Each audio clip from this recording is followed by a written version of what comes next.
नाजरीन आदाब। बुलंद कामत police officer, retired police officer Ali Mohammad Watali एक लिविंग लीजेंड है। उनके साथ आपने प्रोग्राम का एक हिस्सा देखा हमारे पॉडकास्ट का, और आज आप देख रहे हैं इसी पॉडकास्ट का दूसरा हिस्सा।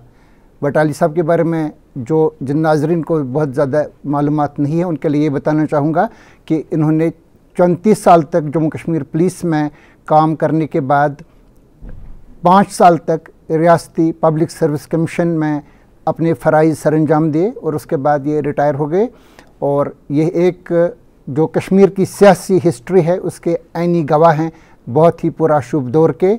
और इनसे हम बात कर रहे हैं आज इस पस मंज़र में भी कि ये 3 किताबों के मुसन्निफ़ हैं और बाज़ाबिता तौर पर ये कमेंट्स करते हैं, अपनी राय बताते हैं पॉलिटिकल हालात के मुताबिक, जहाँ पे बहुत सारे लोग खामोश रहना ही पसंद करते हैं। वटाली साहब शुक्रिया, आज आप हमारे साथ महवी गुफ्तगू हैं दोबारा इस एपिसोड के दूसरे हिस्से में। तो आपसे हम जानना चाहेंगे, आपने तफसील से रोशनी डाली 1930s, 1940s और 1950s, 1960s बल्कि 1970s के वाक़ात का आपने ज़िक्र किया। बाज़ जो वाक़ात आपने सुने हैं और बाज़ वाक़ात का आपका बाज़ाब्ता तौर पर मुशाहिदा है। इनमें से एक वाक़ा है और जिसका ताल्लुक़ इस बात से भी है कि कश्मीर में जो ये आर्मड स्ट्रगल या जिसको अस्करी तहरीक कहते हैं, हम इसको मिलिटेंसी कहते हैं, इसका आगाज़ 1971 में जो एक अल-फतह नाम की तंजीम यहाँ पे पैदा हुई थी और आपने इसके साथ डील किया था, आपने इसको क्रैक किया था एज पुलिस ऑफिसर।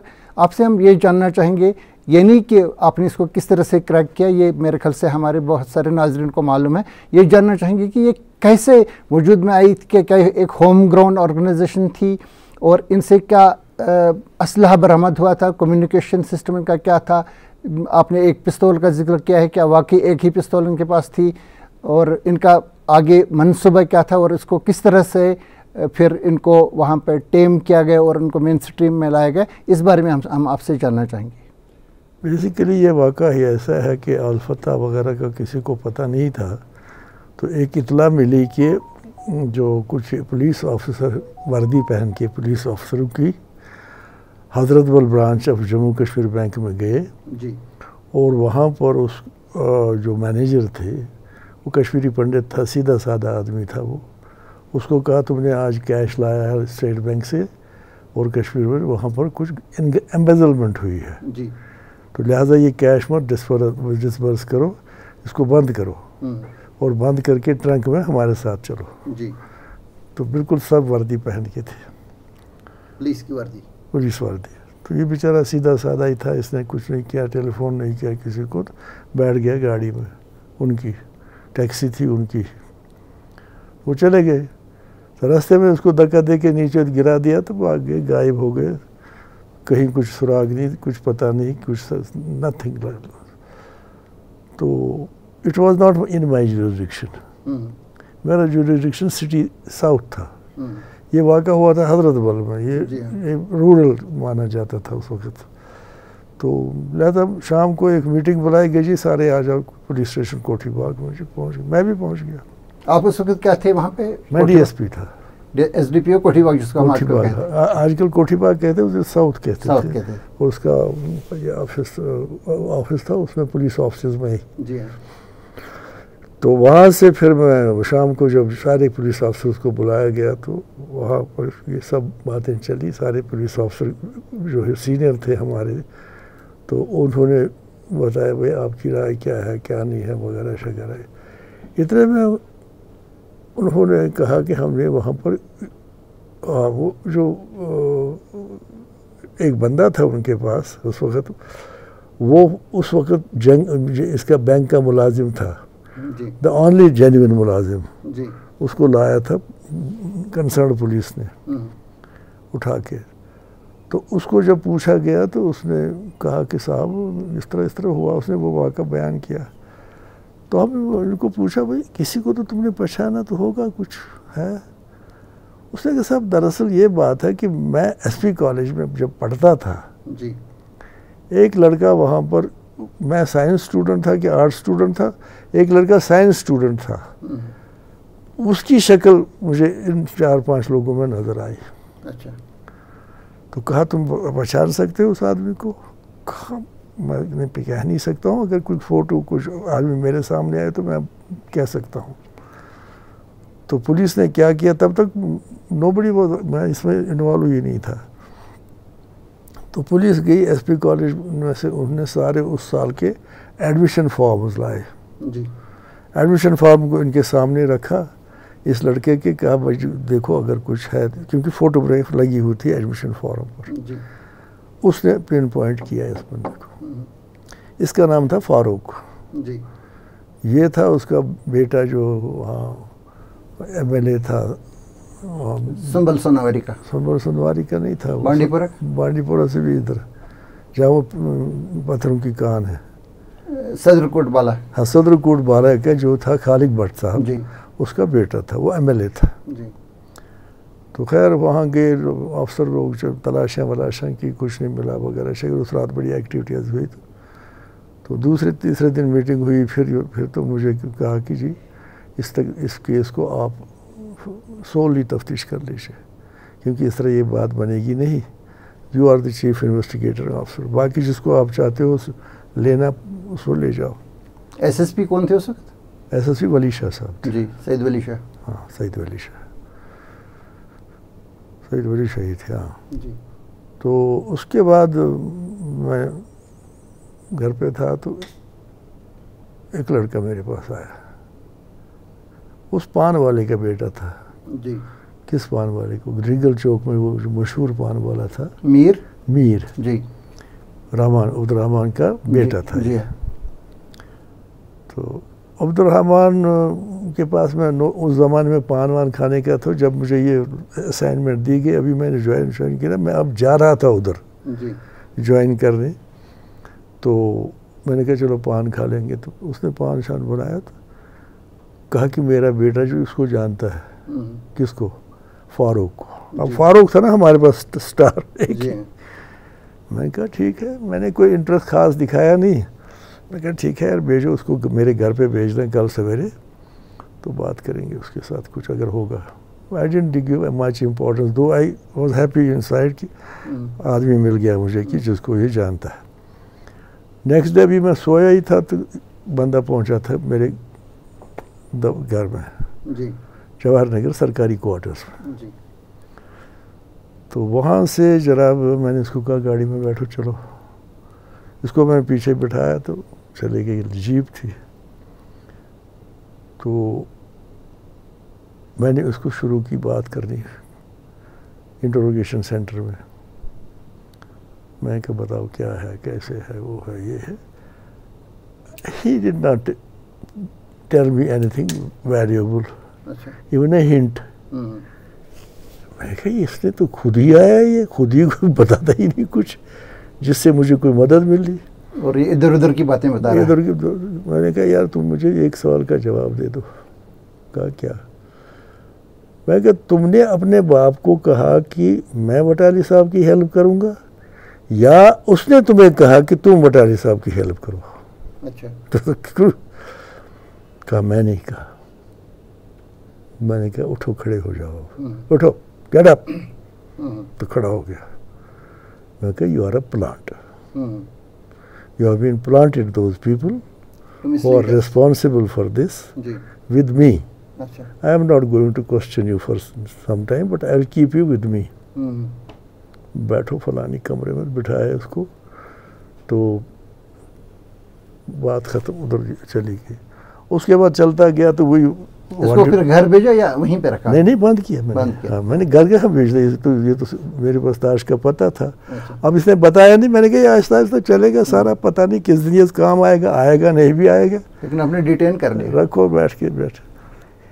इतने में साहब हम क्या करेंगे, अब इसमें इन्वेस्टिगेशन का काम है। हमने कहा अच्छा बनाओ भाई फारूक के रिश्तेदारों की लिस्ट, फ्रेंड्स एंड रिलेटिव्स, जो हमें थोड़ा बहुत इसके भाई से पता लगा। हमने उसके भाई को बुलाया, एल्डरली मैन, वो बेचारा सीधा साधा।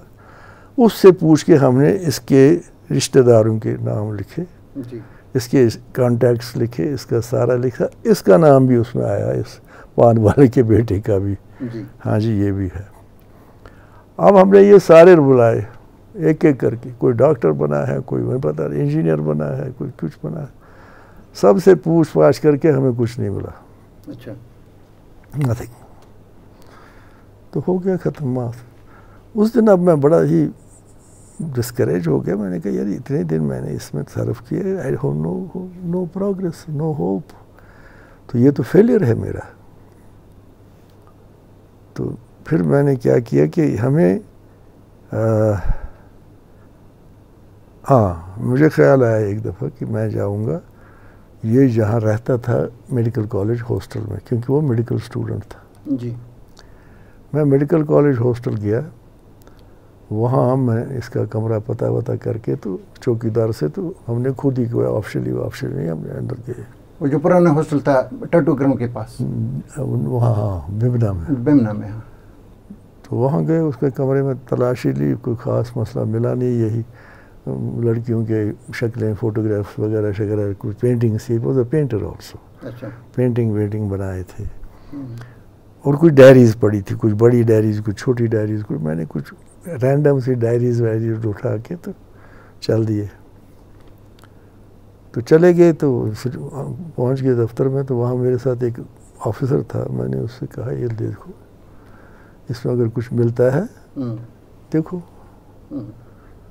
उसने दिन भर देखा, वो ये वगैरह शगैरह, तो कहा जनाब इसमें कुछ भी नहीं, मत नहीं। चलो ठीक है, रहने दो इधर। उसे मेरे सामने रखी है। मैंने भी I was going through this whole thing, कहीं कुछ नहीं था। एक छोटी सी डायरी थी, छोटी सी नोटबुक जी। उसमें एक पेज पर I was attracted by 7 names, 7 नाम लिखे थे जी। 1 2 3 4 5 6 7। मैंने उसको पूछा ये तुमने, हाँ उस, अब ये नाम तो हो सकते हैं कॉमन, हर एक नाम के अगेंस्ट एक नंबर था, और नंबर लंबा चौड़ा था। उसके आप नंबर शुरू होता था अल्फ़ाबेटिक ऑर्डर से, एंड भी अल्फ़ाबेटिक ऑर्डर से होता था। अच्छा। तो ये तो मैंने इस अफसर को बुलाया, मैं कहा ये देखा तुमने, इसमें ये क्या है? कहा ये लॉटरी टिकट के नंबर हैं जनाब।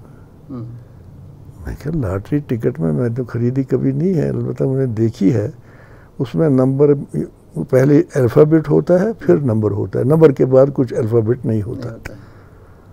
तो इसने कुछ इधर उधर बता देगी। तो मैंने उठाया फ़ोन, तो मासूमा थाने को किया।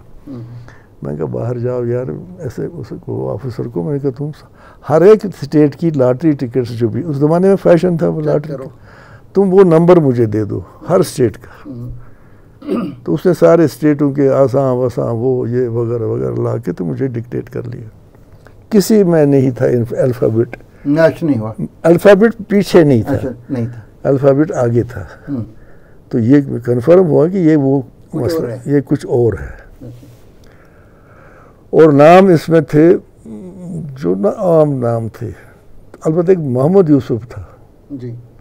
मोहम्मद यूसुफ इसका नाम था, पान वाले के बेटे का नाम। और एक और मोहम्मद यूसुफ भी हमारे नोटिस में आया था, वो वेरी नाग का था। वो बाद में इस मामले में वो इन्वॉल्व नहीं था वो प्रो पाकिस्तानी ग्रुप्स में सर्वेलेंस में था, लेकिन इसमें नहीं था वो जी।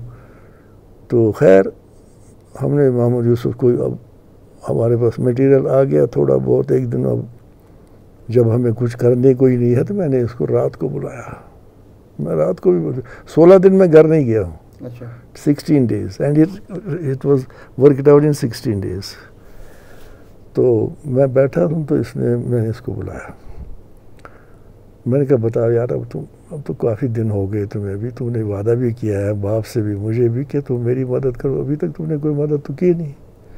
कहा नहीं जनाब, आपने मुझे बंद रखा था, आपने मुझे बोला ही नहीं, फिर पूछा ही नहीं। मैंने कहा चलो मैं आज पूछता हूँ। तो इसने मुझे कुछ नाम बताया जी। कहा साहब वो इस वक्त जिन्होंने ये बैंक रॉबरी की है वो सेफ हाउस में है। I must confess I heard this word for the first time, safe house. मेरे को सेफ हाउस वो क्या होता है, कहाँ? कहा सर सेफ हाउस है हमारे बारसू में। अच्छा। मैं कहा कौन कौन है वहाँ? इसे नाम बता दिया। मैं जो गांव है पामपुर और अवंतीपुरा के बीच में हाईवे पे है जी। मैंने इसने जब मैं लिखने लगा, कहा आप क्यों लिखते हो? मैंने कहा लिखना तो याददाश्त है। तो मैंने कहा, उसने कहा ये कोड नेम्स हैं। अच्छा। असल तो मुझे भी पता नहीं। अच्छा। खैर मैंने उसको फिर सुबह तक रगड़ा शगड़ा दे के इसको तैयार किया। मैंने कहा तुम मुझे अब सिर्फ सेफ हाउस ले जाओ, अच्छा। बाकी मैं जाऊँगा तो काम तो कुछ नहीं बता रहा था। हाँ, तो मैंने DIG कश्मीर को फ़ोन किया, पीर साहब को, पीर गुलाम सिंह सर को। मैंने कहा आप आइए, अब तो टाइम हो गया, आपने नमाज़ पढ़ी होगी तो आप आइए। तो आ गए। मैंने उसको ये सारी कहानी सुनाई। उसने कहा इस वक्त इसी वक्त जाना चाहिए हमें। वो इसलिए हमने वो कोई CRP की कोई कंटिजेंट साथ ले ली, तो पहुँचे, हमने घेरा डाला उधर। इट वॉज, इसके पीछे दरिया था जी हाँ, जहलम, और आगे था बेसिक हाईवे। थोड़ा सा ज़मीन थी यहाँ से वहाँ तक चलने की थी। हाँ। तो जब हम गए पीछे से भी, तो आगे से भी कवर कर दिया था, तो मगर मैं और पीर साहब पीछे से गए। हमने आवाज़ दी उनको। अच्छा। कि भाई अगर कोई मकान में है तो बाहर आ जाओ।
आवाज़ दे दी, तो आवाज़ से कुछ हुआ नहीं।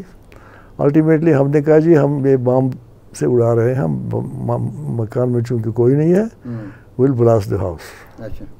इसलिए निकल गए 2 बंदे। अच्छा। हैंड्स अप करके। तो खैर वो जंप्ड एट देम, देन पकड़ लिया। मतलब उन्होंने कोई मज़ाहिमत की, गोली चलाई, कुछ गोली फायर किया उन्होंने, मगर हमने भी फायर किया। मगर जब वो हम पर असर नहीं हुआ, हवा में ही सारा, हवा में ही चल गया। अच्छा। तो हम गए वहाँ पर, तो हमने उनको पकड़ लिया। हमने उनको बाहर नहीं लाया, हमने उनको कहा चलो यहीं बैठो जहाँ पर हम आप हैं। तो हमने उसका घर की तलाशी, जब वहाँ से बहुत कुछ चीज़ें मिली। हमें वो मिला वहाँ से एक रील मिली, फिल्म रील। तो उसमें वो सारे जो इसके ये जो है ना इंस्टॉलेशंस आर्मी के, अच्छा। उन सब के फ़ोटोग्राफ्स। अच्छा। एक और हमें मिला वहाँ से कि जो जो जो डॉक्यूमेंट एक मिला, उसमें किताब जैसी थी ना, मतलब गाइड, उसमें लिखा था not to fall in enemy hands. वो आर्मी का था, वो भी इनके पास, और उसको भी उन्होंने इस्तेमाल किया था वहाँ भेजा पार। तो और भी कुछ हैंड ग्रेनेड्स मिले, कुछ और जिनका वो एक वेपन था, पिस्टल, ओनली वेपन, एक ही पिस्टल था उधर। तो खैर हमने वो विस्क्ड देम अवे, हमने कहा ज़्यादा देर यहाँ रहना अच्छा नहीं है, तो गाड़ी में भर के तो ले गए। अब इनको छोड़ दिया, तो मैं भी उनके साथ चला गया। बट वी केप्ट वॉच नहीं, उधर हम उसको कहते हैं, अंदर एक ट्रैप रखा हमने जी। अंदर हमने कुछ ऑफिसर 1-2 रखे कि देखो कोई आता है उसको पकड़ लो जी। तो एक बंदा आ गया, घी का वो लेके कंटेनर जी, छोटा सा, तो चला गया अंदर, उसको पकड़ा। बद्रवा का था, डोडा का, क्या नाम है मैं याद नहीं है मुझे, वो इस किताब में सारा है। तो वो ले गए तो उसको भी पूछताछ भी लगी, चलो जी। उसके बाद एक और बंदा आया, उसका नाम कुछ और ही था, तो वो भी कोड नेम ही था, उसको भी ले गए। असली था उसमें वो, अब उसका नाम मैं भूल रहा हूँ, जो अब आजकल इनवैलिड हो गया है। वो he is living just at Soura जी। सोरा में कुछ से जब राइट साइड को अगर जाए ना, मेडिकल इंस्टीट्यूट के राइट साइड से जी, नीचे जाके वहाँ एक मकान में रहता है, वो इनवैलिड हो गया है। फजल हक कुरैशी जी। आप याद दिलाते हैं मुझे, तो ये बहुत अच्छी मेहरबानी है। फजल हक कुरैशी साहब कुछ लिटरेरी आदमी था, बातचीत करने में बड़ा अच्छा लगता था उसके साथ। तो बात करते करते उसने सारी बात बोल दी जी। तो ये जो यूसुफ था, मैंने कहा इन्होंने तो कैश चुराया है वहाँ से, पता नहीं कुछ हजरत बल से वो मिला ही नहीं हमें। तो मैंने उसको बुलाया, इसको यूसुफ को। मैंने कहा वो यार पैसे कहा वो मेरे पास है। मैं कहा घर पर। मैं कहा तूने मुझे बोला ही नहीं। कहा ये तो घर की बात थी, चला जब भी जरूरत थी तो मैं लाता। अच्छा पूछी घर ये लो मसला। तो कितना कैश था? 1 लाख कुछ, पता नहीं कुछ, समथिंग लाइक दिस, याद नहीं मुझे। तो मैंने इसके साथ बंदा भेजा, तो मैंने कहा जाओ यार उधर, तो रिकवर कर लिया। ये चल गए थे, वो एटिक में उन्होंने कोई किसी संदूक में रखा था, तो ला गया वो पैसा, मिल गया। अब रहा सवाल where is the hero, Jahangir साहब कहाँ हैं? Jahangir was the kingpin. इसका सारा ऑर्गेनाइजेशन करके उसने कश्मीर यूनिवर्सिटी में नौकरी छोड़ के ये काम शुरू किया। हाँ, उसमें हमने एक बंदे को पकड़ा था वहाँ बारसू में, उसका कोड नेम था असद। अच्छा। असली नाम उसका डिफरेंट था, वो बाद में सऊदी चला गया था, उसने शादी की थी। नाम भूल रहा हूँ मैं। वो कहाँ का था? वो भी यहाँ वहाँ ईदगाह का था। नज़ीर अहमद वानी? हाँ, नज़ीर वानी जी।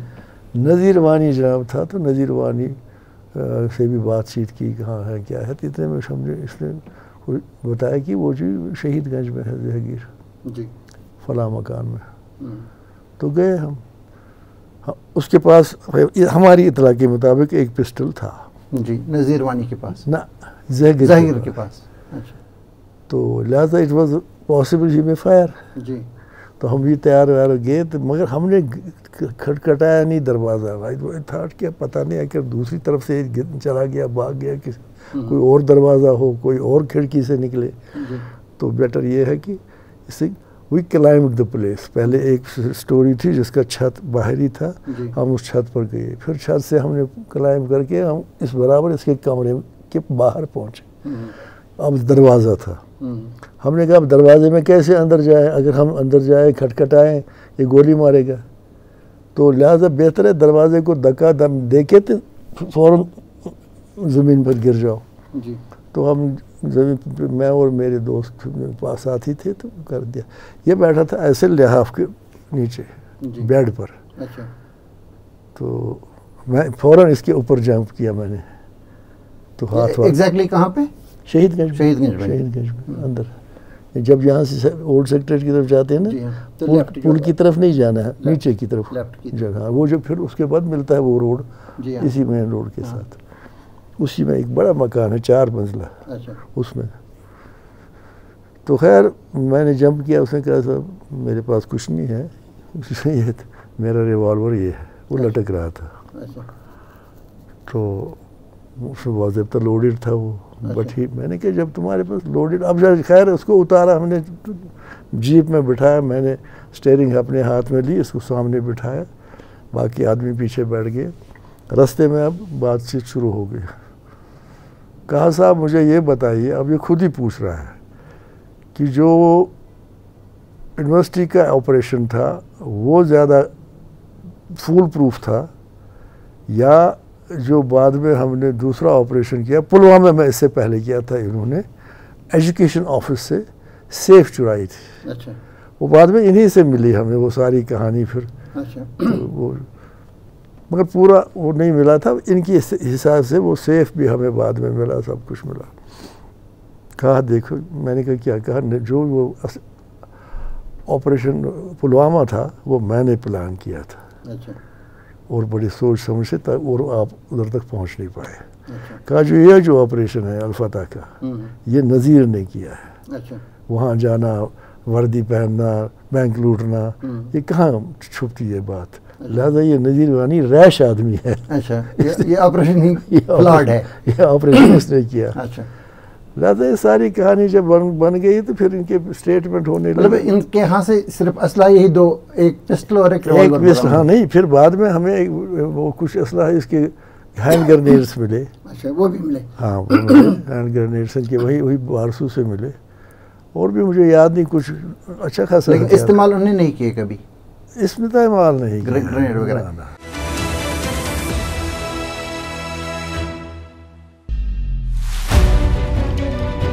बुनियाद जहां हम खड़े हैं, ये है मजबूत इरादे की बुनियाद, मजबूत हौसले की बुनियाद। हम मजबूत हैं।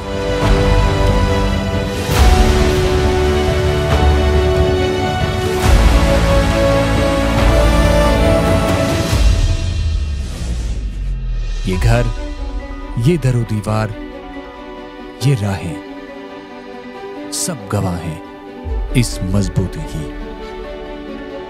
आइए हम आपके इरादों को मजबूत बनाएं। हम हैं TCI Max, सॉलिड स्ट्रेंथ हमेशा।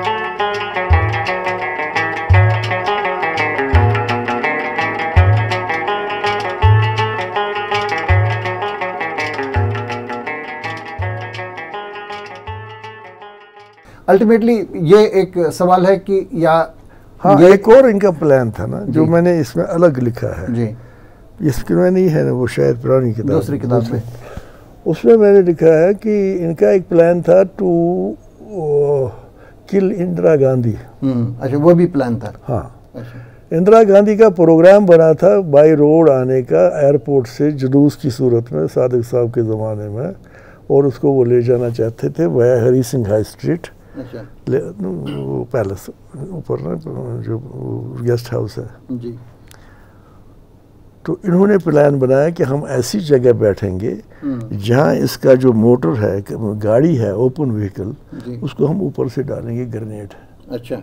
ताकि वो उधर ही मर जाएगी तो हम भाग जाएंगे। वो प्लान भी उन्होंने बनाया। हाँ, और जगह कौन सी बनाई थी, अब आप हरी सिंह हाई स्ट्रीट पहुँचिए जी। हरी सिंह हाई स्ट्रीट में जब आप आएंगे उधर से ही बटमालू की तरफ से, या आप इधर से आएंगे, एक रास्ता अंदर जाता है, क्या मंदिर उसको कहते हैं, हनुमान मंदिर। हनुमान मंदिर अंदर से, अंदर वाला रास्ता। अब वो तीन वाले आपको लेफ्ट में है, आगे वो सुनारे उनारे हैं। ठीक है। दूसरा रास्ता है हरी सिंह हाई स्ट्रीट। इस कोने पर जो मकान था, इट वॉज ए रेस्टोरेंट। अच्छा। ये उस रेस्टोरेंट में बैठे दो बंदे, ये बैठा है और इसके साथ एक और था, मुझे याद नहीं आ रहा। मतलब इसी हनुमान मंदिर के पास बिंद्रू मेडिकेट के पास। बिंद्रू मेडिकेट नहीं, उधर है ना बिंद्रू, ना ये नीचे नीचे नीचे। ये जिस वक्त अंदर आ जाते हैं आप, उधर से नहीं आए। अच्छा। इधर से जाइए। जब आप आएंगे जहांगीर चौक से हरी सिंह हाई स्ट्रीट की तरफ, वहाँ पर एक रास्ता अंदर जाता है, वो मिलता है वहाँ हनुमान मंदिर के साथ। वहाँ पे होता था बिंद्रू मेडिकेट पहले में भी। जी हाँ। वो कोने वाला है वो होटल था। अच्छा। नाम मुझे भूल रहा है। ठीक है। उसके ऊपर ये बैठ गए फर्स्ट फ्लोर पे। अच्छा। Vintage point. अच्छा। क्योंकि उसके ही थ्रू इंदिरा गांधी के मोटर को निकलना है, इनको कुछ नहीं करना था, इनको ऊपर से ग्रेनेड डालना था। to take up advantageous position. अब इंदिरा गांधी चूँकि लोग भी बहुत थे, गुजर वो ये सब आए थे, सादिक साहब ने काफ़ी मोबिलाइजेशन की थी, बाकी तो राजकुमारी महान साहब और वो शेख साहब जेल में थे, तो लोगों का इंटरेस्ट इसमें कुछ था नहीं। पर हमने अब इसमें इतना किया था कि सिक्योरिटी की वजह से हमने मकानों में अपनी नफरी रखी थी, टॉप क्या कहते हैं इनको, रूफ टॉप्स पे रखी थी, हर जगह रखी थी, वेरांडास पर वगैरह। तो ये जगह जो थी उसमें फ़िलहाल कुछ नहीं था, इस मान लीजिए इस कमरा खाली था। अब ये कमरा इनको मिल गया, नाउ दे आर रेडी। अब गाड़ी आ रही है, it is about to reach that place now. थोड़ा सा प्राइम मिनिस्टर की गाड़ी, इंदिरा गांधी की गाड़ी। इतने में ये एक सिपाही आ गया, अच्छा, वन कांस्टेबल विद वन लाठी, नो गन, अच्छा, वो इनके साथ बैठ गया। अच्छा, इनको कुछ नहीं कहा उसने, न उसको पता ये है कौन। अच्छा, इनको ख्याल पड़ा, ओहो ये तो साला हमें पकड़ेगा। अच्छा, हम कहाँ ग्रेनेड मारे, ग्रेनेड इनकी जेब में था। अच्छा, था। अच्छा, तो दोनों के, तो इसमें जनाब उसने कहा हमारे सख्ता हो गया जनाब, हम खुशक हो गए। हमने कहा अब क्या किया जाए, तो कहा हम भागे वहाँ से। ये बात में उन्हें तफ्तीश के दौरान बताया। हाँ। तब तक आपको पता ही नहीं था। तब तो पता था। जब जुलूस भी उन दिनों जुलूस ठीक ठाक निकल गया, खत्म। ये उनने प्लान किया था। और कुदरत का कमाल ये देखिए, मगर हमारे अरेंजमेंट्स की दाद दे दीजिए कि पुलिस वालों को हमने कहाँ कहाँ रखा था, उसकी ड्यूटी उस होटल में थी, वो उसी वक्त पहुँच गया। इत्तेफाक एक है, एक इत्तेफाक है। अब इसमें एक सवाल ये है कि ये अज खुद कोई बागी नौजवानों की जमात थी या बाज़ाब्ता तौर पे इनके पीछे कोई मुल्क था? ना, ये पाकिस्तान में ट्रेन हुई बाज़ाब्ता तौर पे, बाज़ाब्ता बाय ग्रुप्स। ये इनिशिएटिव लिया, पाकिस्तान चले गए, वहाँ पर आर्मी ऑफिसर से मिले। आर्मी ऑफिसर ने इनको कहा कि आप हमारे इंस्ट्रक्शन पर काम करिए। उनके सब के नाम हमारे सब इसमें लिखे हैं केस में। तो मतलब ये मनसूबाबंदी पहले से ही थी? मनसूबाबंदी पहले, मतलब अस्करी तहरीक, अस्करी तहरीक कश्मीरी यूथ को आर्म करो, इसमें लाना। तो इसमें बाज़ाब्ता तौर पे अल-फतह पहला जो फेल हो गया। उसके बाद कैसे ये लोग आ गए सारे के सारे मेन स्ट्रीम में, उन्हें मराहत ले ली, खामोश हो गए? फिर ऐसे हुआ ना, फिर इंदिरा अब्दुल्ला अकॉर्ड हो गया जी। बेग साहब इनके वकील थे जी। बेग साहब इनको जानते थे। बेग साहब इनको वो जो था, वो हाउस जो था सेफ हाउस, वहाँ रुकते भी थे कभी कभी। और अब्दुल रशीद डार की वजह से उसको सब पता लगता था। अब्दुल रशीद डार भी इसमें, बेग साहब खुद भी जाते थे वहाँ? बेग साहब खुद बाहर, अंदर नहीं गए, बाहर आते थे वो फिर इससे मिलने। अच्छा, तो बेग साहब को इतना पता था। अच्छा, बाकी उसको उनका एक मेंबर था ये भी, रशीद डार भी जी, अब्दुल रशीद डार जो बाद में चेयरमैन लेजिस्लेटिव काउंसिल बन गया बेचारा जी, जिसका इंतकाल हो गया अब। हाँ, तो वो उसके जरिए बेग को पता लगता था। तो Baig was there lawyer also. तो जिस वक्त इनके वहाँ पर चली वो ट्रायल सेंट्रल जेल में, बाज़ाब्ता ट्रायल चली, तो वहाँ पर मुझे पहले दिन सुपरिटेंडेंट जेल ने कहा जनाब जब आप ट्रायल के लिए आ जाएंगे ना, तो पहले जहांगीर चाहता है आपसे बात करें जी, करेंगे। तो कोई बात नहीं, मैं पहले आपके दफ्तर में आऊँगा, आप उसको उधर रखो, मैं बात करूँगा। तो जहांगीर साहब हजरत बैठे थे। इसने मुझे कुछ धमकाना शुरू किया। अच्छा, धमकिया, मैं भी अब निकलना, मैंने थोड़ा, हमने यहाँ रहना उम्र भर, आप भी बच्चे वाले हो, वो हो, ये हो। तो मैंने कहा तू मुझे धमकाता है? किसको? मुझे? चलो मेरे साथ कोर्ट में न्याबर जी। बस ये क्या है सामने? तो ये मुकदम साहब की ज़ियारत है जी। मैं कहा इसकी तरफ मुँह करके बताओ कि तुम बेगुनाह हो। अच्छा, मैं अभी स्टेटमेंट दे दूंगा। ये सेंट्रल जेल का वाक़ा है? वाक़ा है। नहीं सर, मैं तो ये नहीं, ये कसम तो नहीं मैं खा सकता हूँ। मैं कहा फिर क्या हो गया तुम्हें? तुम क्या समझते हो मुझे? इतना कमज़ोर आदमी समझो? चलो जो कुछ होगा कोर्ट में होगा, जो बयान मैंने देना ही देना है वो। तो अल्टीमेटली ये केस वापस लिया गया, सुनिए ना। अब वहाँ बेग साहब वकालत कर रहे हैं जी, वकालत करने मुझसे बड़े रखा उन्होंने, गुड मूड में मुझे मैं बड़ा प्रिपेयर्ड गया कि बेग साहब ये पूछेगा मुझसे, बेग साहब वो सवाल पूछेगा। तो उसने जनाब सिगरेट विगरेट मुझे पिलाया। आप सरकार की तरफ से थे, वो उनकी दिफा में थे? वो थे उनके दिफा के। जी हम नहीं, हम तो हमारे अलग वकील थे। तो बेग साहब ने सिगरेट, लेकिन एज इन्वेस्टिगेटिंग अफसर आप थे? मुझे, मैं इन्वेस्टिगेटिंग ऑफिसर, बाकी कुछ गवाह शवा हो गए थे उसमें। सिगरेट वगैरह मुझे पिलाया, वो 555। मैंने कहा बेग साहब चलिए पूछिए। अब बेग साहब पूछ रहे हैं मुझसे, मैं जवाब दे रहा हूँ क्योंकि मुझे सच्ची बात बोलनी थी जी। इतने में मुझे बेग साहब ने पूछा, अच्छा बात सुनो, वो जो पिस्तौल थी आपने उसको ट्राई किया? मैंने कहा नहीं साहब, मैंने ट्राई नहीं किया उसको, वैसे की वैसी थी। दूसरा सवाल इसने पूछा, आपने क्यों नहीं ट्राई किया? मैंने कहा मुझे क्या जरूरत थी ट्राई, ये थोड़ा नाकारा रिवॉल्वर अपने साथ रखता। It is that weapon was presumed to be capable of firing, right, that is why it was with the man, otherwise why should he carry it. इस वजह से मैंने किया। तो कहा, मैंने उसको जब चुपके से बोला कान में, मैंने कहा पहला सवाल ठीक था, दूसरे सवाल से तू फंस गया। खैर मजाक शजाक चलता रहा। बाद में जनाब शेरी कश्मीर वापस आ गए और केस पहला काम इन्होंने किया, इन्होंने केस को विड्रॉ किया, इनको ऐश करवाए, इनको ठेके मिले, इनको फॉरेस्ट लीज। सरकर्दा मुलजिमीन कौन थे? सरकर्दा मुलजिमीन एक तो था, यही मैंने कहा जहांगीर था, पान वाले का बेटा था, वो असल वो था, वो वही जो नज़ीर वानी था, और कौन थे, बहुत सारे थे। और किन लोगों को फिर एकोमोडेट किया गया गवर्नमेंट जॉब्स में? दूसरे सबको।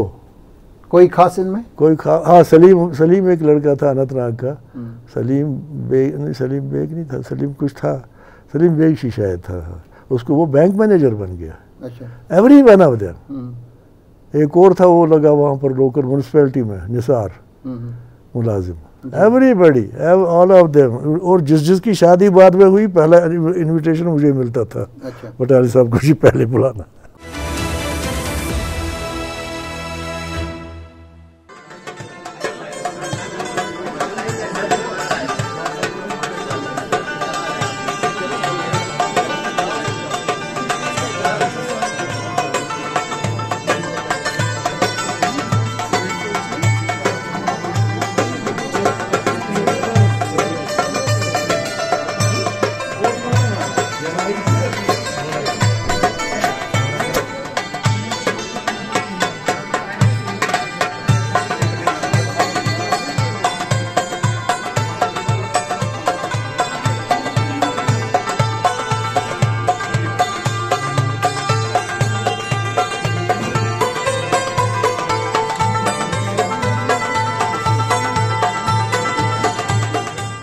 कोई इनमें से है जो एक किसी आला ओहदे पे सरकार में पहुंच गए या किसी और किसी जगह पे नहीं?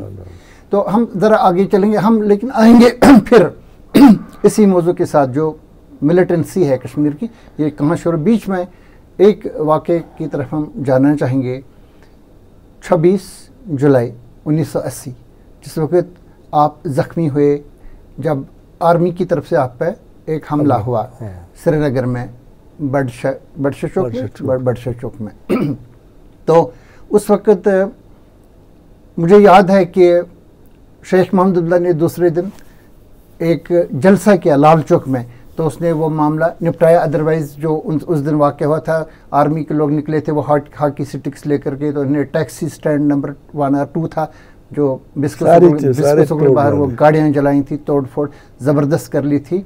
और जो बाद में हमने 90s में सिचुएशन देखी वो उस वक्त हुई। आप उस वक्त SSP श्रीनगर थे, तो आप कैसे जख्मी हो गए थे इसमें? ऐसा हुआ, वहाँ पर मैं रहता था उस ज़माने में माल गार्डन में जी। मैंने एक दिन पहले चार्ज लिया था। अच्छा।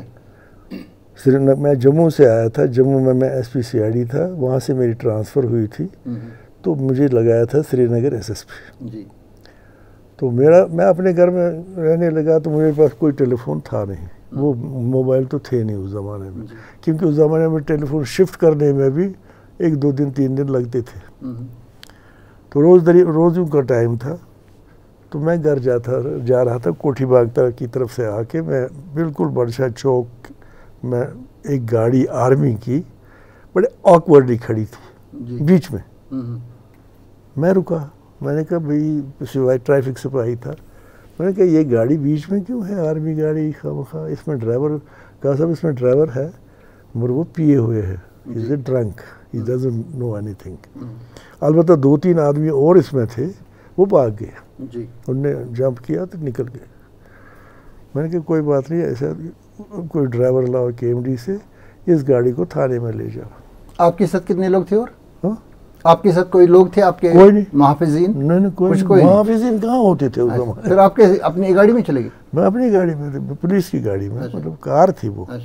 मैं कार में चला गया, घर पहुंच गया, वहाँ इफ्तार में रमज़ान के दिनों थे, इफ्तार करके तो मुझे कंट्रोल रूम से बंदा आया, क्योंकि फ़ोन ही नहीं था कि जी आर्मी वाले निकले हैं, वो लोगों को पिटाई कर रहे हैं, मार पीट कर रहे हैं बड़शाह चौक पे जी और लाल चौक पे जी।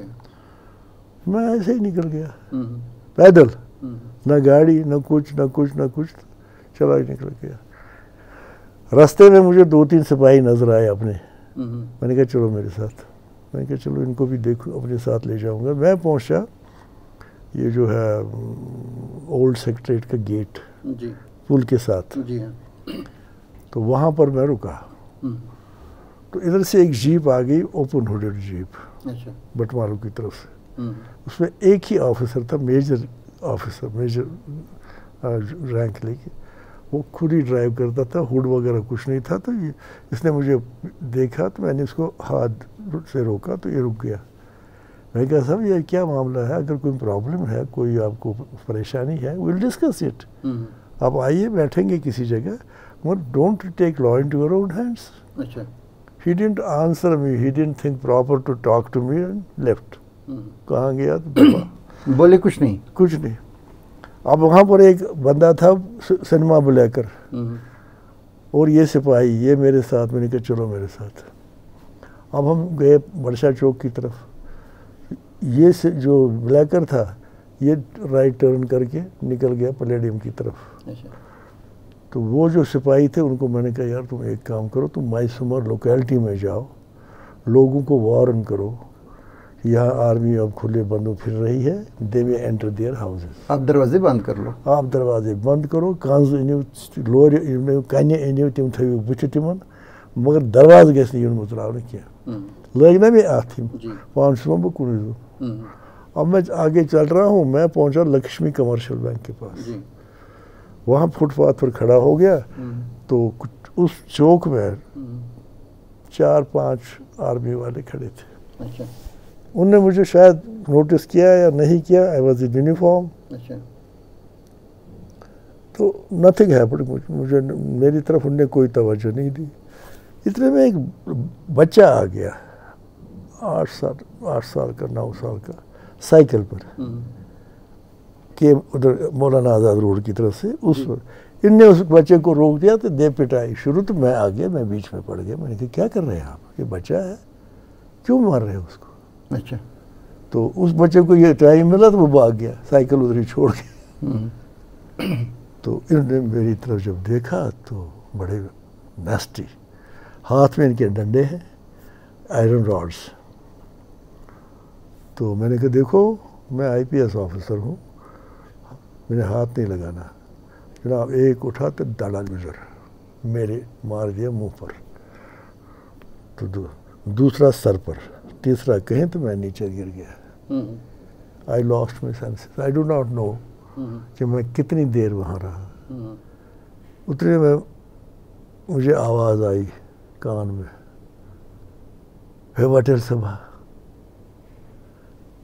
तो एक आदमी आया, तो उसने मुझे उठाया, उठा के मुझे होश आ गई इस हरकत से जी। और आँखों में भी रोशनी आ गई, तब तक आँखों में रोशनी थी नहीं। इसमें इसको मैंने कहा देखो तुम मुझे पैलेडियम सिनेमा पे ले जाओ। मैंने कहा ये सेफर प्लेस है, उनके ऊपर वो कमरा है, नीचे नहीं है, तो फिलहाल मैं जाऊँगा। जहाँ वो बुलाकर भी चला गया था। तो मैं गया, इसने मुझे सिटी सीढ़ियाँ थी, आपको अगर याद हो उनके ऑफिस में। तो मैं गया, इसने मुझे वहाँ एक बीच में बहुत बड़ी टेबल थी, एक ही टेबल, तो उसमें लिटा दिया मुझे खून का सर से निकल रहा है, मुँह से निकल रहा है, दांत टूटे हुए हैं। तो उन्होंने मुझे अपने बेचारों ने सब आगे वो गुंडे बुढ़वा जितने भी थे पत्थर मशीदी स्टेट पालो गोड में बैंडेज।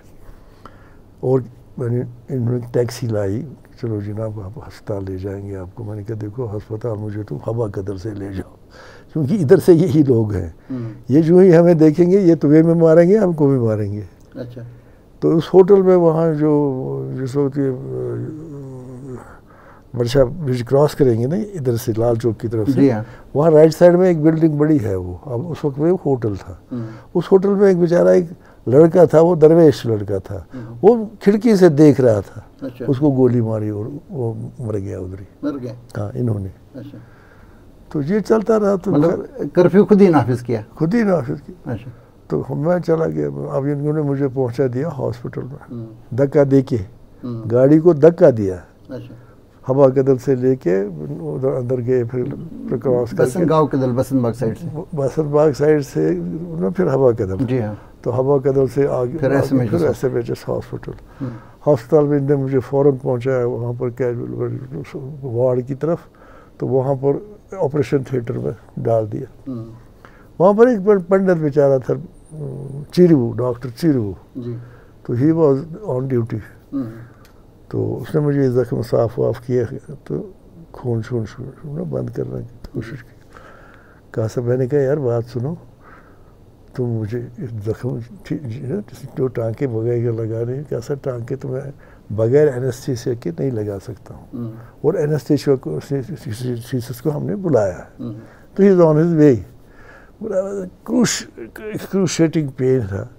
तो उन्होंने मुझे कहा कि, मैंने कहा तुम टाँके लगाओ, मुझे कोई प्रॉब्लम नहीं। अब वो एक एक टाँका लगा रहा था, एक एक चीख में निकाल रहा हूँ। 5 के 7 टाँके उसने मुझे लगा दिए। तो मैं कमरे में शिफ्ट कर दिया।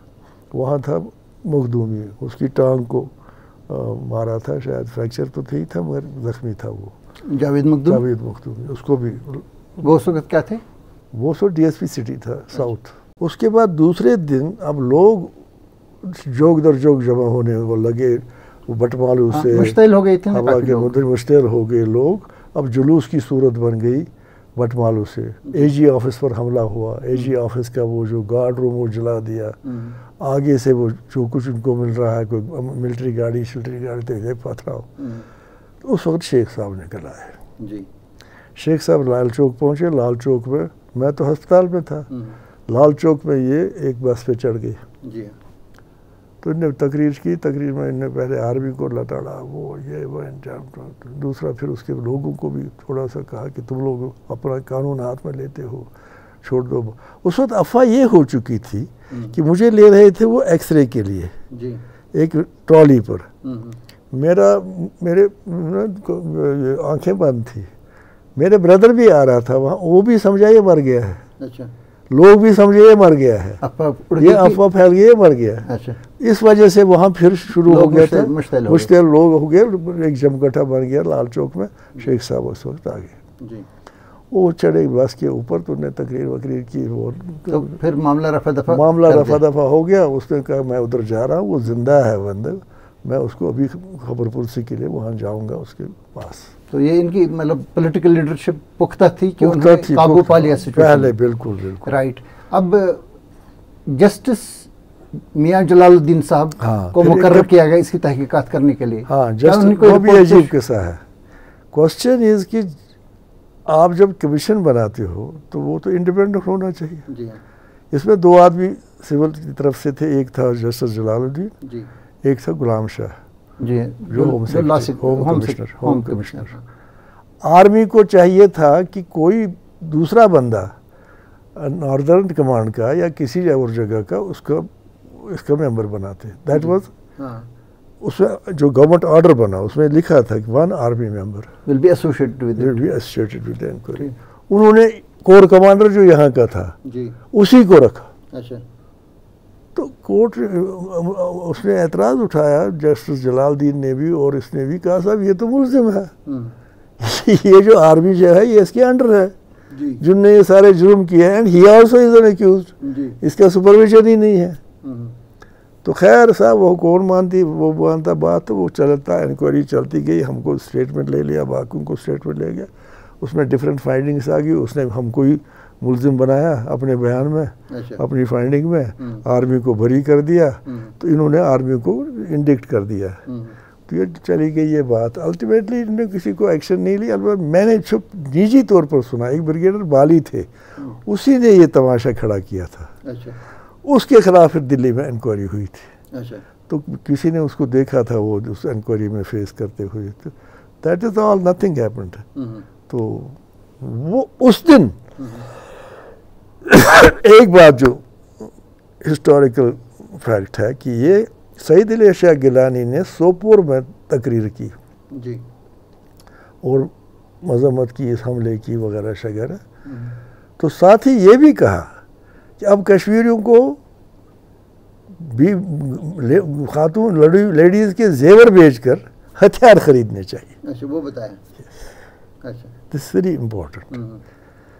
तो मुमकिन है शायद उसने अपनी किताब में भी लिखा होगा, वो वुलर किनारे वगैरह 3 वॉल्यूम है वो।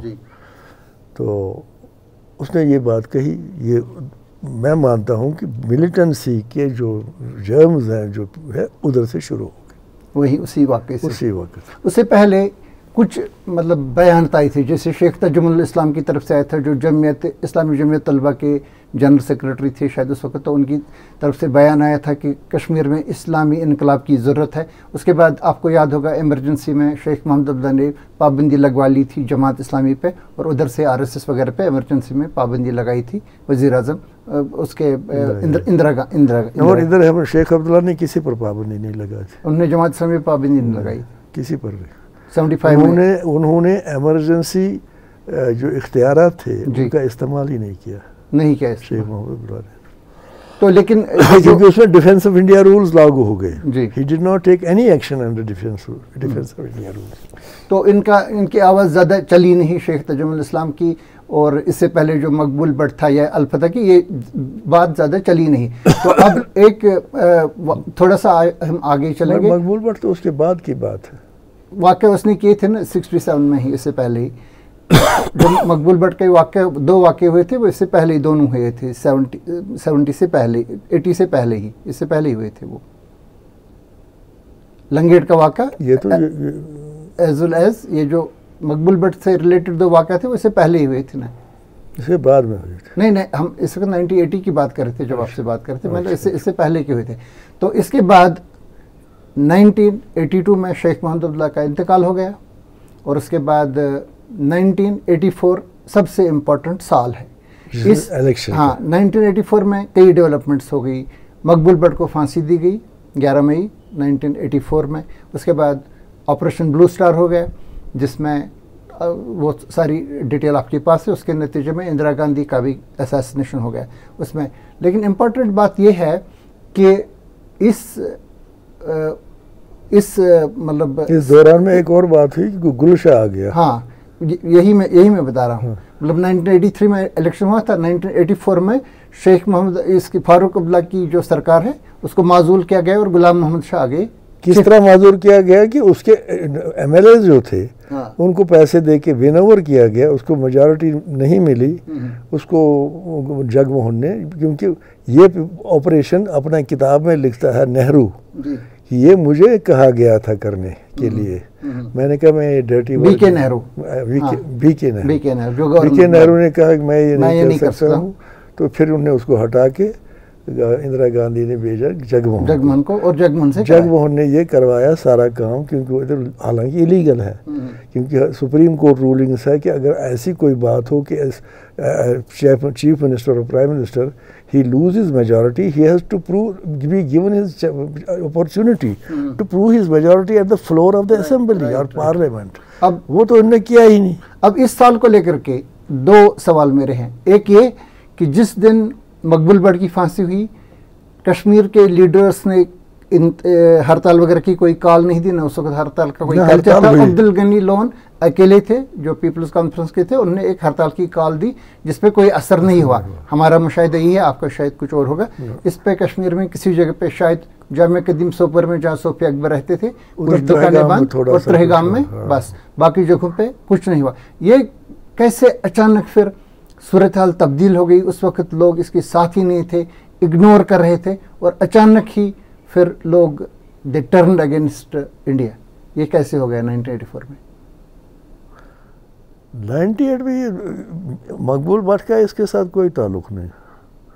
मकबूल भट्ट की फांसी is a different affair, different state, वो मसला शसला वो तो हो गया। मतलब एक सेपरेटिस्ट लीडर थे ना वो? एक सेपरेटिस्ट लीडर था, मगर उसमें कुछ लोगों का सपोर्ट नहीं था। लोगों का सपोर्ट भी ज़्यादा था ना, लोगों का उसका कोई बड़ा अच्छा इंप्रेशन था। मैं वही बता रहा हूँ। मैंने एक इंटरव्यू में बात की है अब्दुल गनी लोन के एक करीबी साथी अब्दुल अहद वाजा के साथ। उसने बताया कि ये 1987-88 में हमने मिलिटेंसी शुरू नहीं की है, ये हमने 83 में शुरू की है। उसने कहा कि इसमें के पहले बैच में मैं गया हूँ और हम रावलपिंडी के करीब एक सेफ हाउस में रहते थे, जो शेख अब्दुल रशीद जो बाद में रेलवे वगैरह के मिनिस्टर बने, उसने मुझे भी बयान दिया, मेरे पास भी दिया है उसने बयान। उसने बताया हम वहाँ पे रहते थे उसके सेफ हाउस में। तो उसने कहा कि यासीन मलिक वगैरह जो हाजी ग्रुप वगैरह ये चौथे पांचवें जत्थे में चले गए बाद में। तो आपके पास इसकी सही जानकारी होगी? ये मेरे सारी किताब में लिखा है। क्या ये सही है कि ये पहले से ही 82-83 शेख मोहम्मद अब्दुल्ला के इंतकाल के बाद ही शुरू हुआ था वाक़या? नहीं 83 नहीं, ये गलत कह रहा है वो। अलबत्ता जो बयान मुझे वाजा ने मेरे पास दिया है जी। वो पहला बैच जो है वो 87 में गया है। अच्छा। पहला बैच जो यहाँ से गया है, पहले तो वही गए, इनको बुलाया गया वहाँ वाजा को। और असली मसला था कि उनको क्यों बुलाया गया, उन्हीं को क्यों बुलाया गया, वो भी देख रहे हैं। दे वर क्लोज टू गनी लोन, तो गनी लोन का कुछ ना कुछ कनेक्शन पहले से बना होगा। लिहाजा उनको जब बुलाया गया, उनको कहा गया आप जाओ। गुलाम नबी था एक उसमें मकबूल भट्ट का भाई था, आप जाइए, आप भर्ती कीजिए यंगस्टर्स को, उनको भेज दिए। अलबत्ता जमात इस्लामी वाले को नहीं भेजना, ये वहाँ से मामला आई थी। आपने अपने इंटरव्यू में ये बताया है कि सबसे पहले अब्दुल गनी लोन से बात हुई पाकिस्तान वालों की, जो लंदन में थे उस वक्त। वो बात सही है? बिल्कुल करेक्ट, ये उससे मुझे खुद हुई। अब्दुल गनी लोन ने बताया आपको? हाँ। उससे क्या बात हुई थी? उससे ये बात हुई कि मैंने उससे बात है कि मेरा दोस्त था वो। मैंने कहा ये कैसे हुआ यार? उसने कहा क्योंकि मैं लंदन में था तो वहाँ पर मुझे कुछ इसका आइडिया वगैरह नहीं था ना, कोई मुझे पता था। तो वहाँ पर सजाद का था कॉन्वोकेशन जी, वो कार्डिफ यूनिवर्सिटी में कुछ पढ़ता था उधर।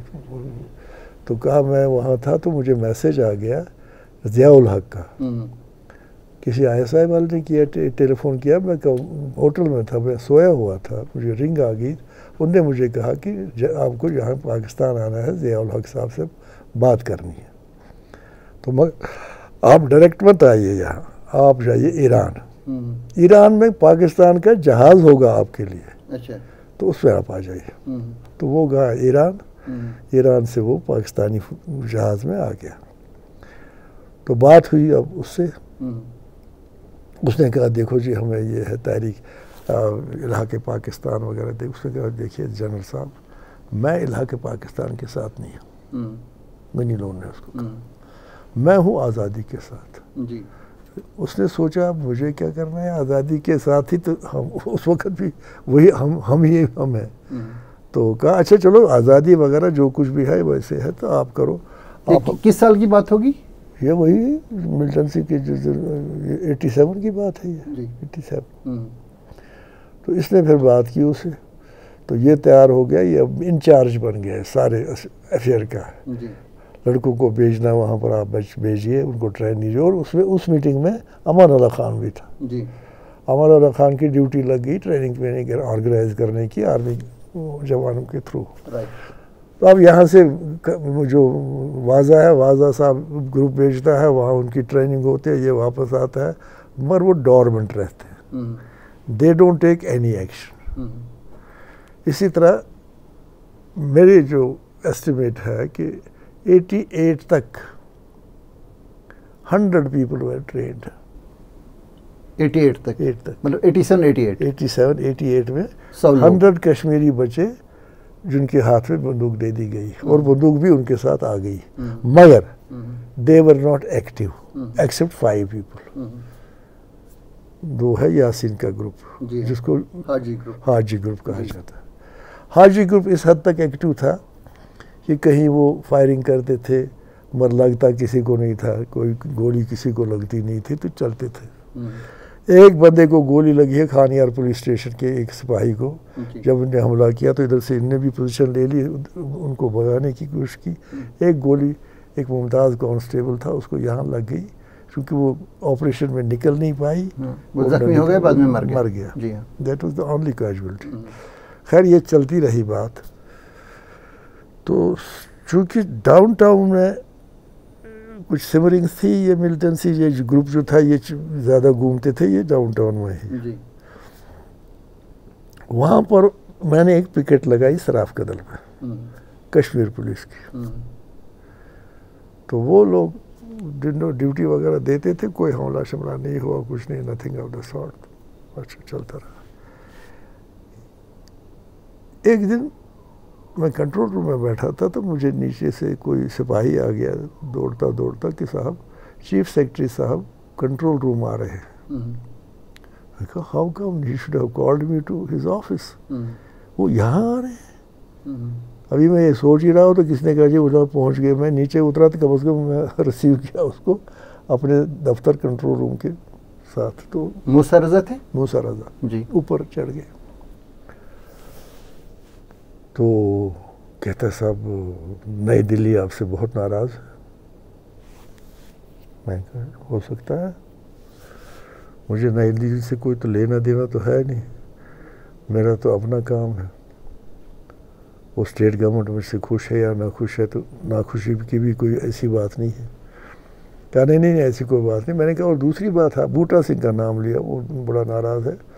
मैं कहा नाराज़ है उसमें क्या प्रॉब्लम है, लेट देम शिफ्ट मी, आप मुझे शिफ्ट कर लो, किसी और को लाओ, सिंपल।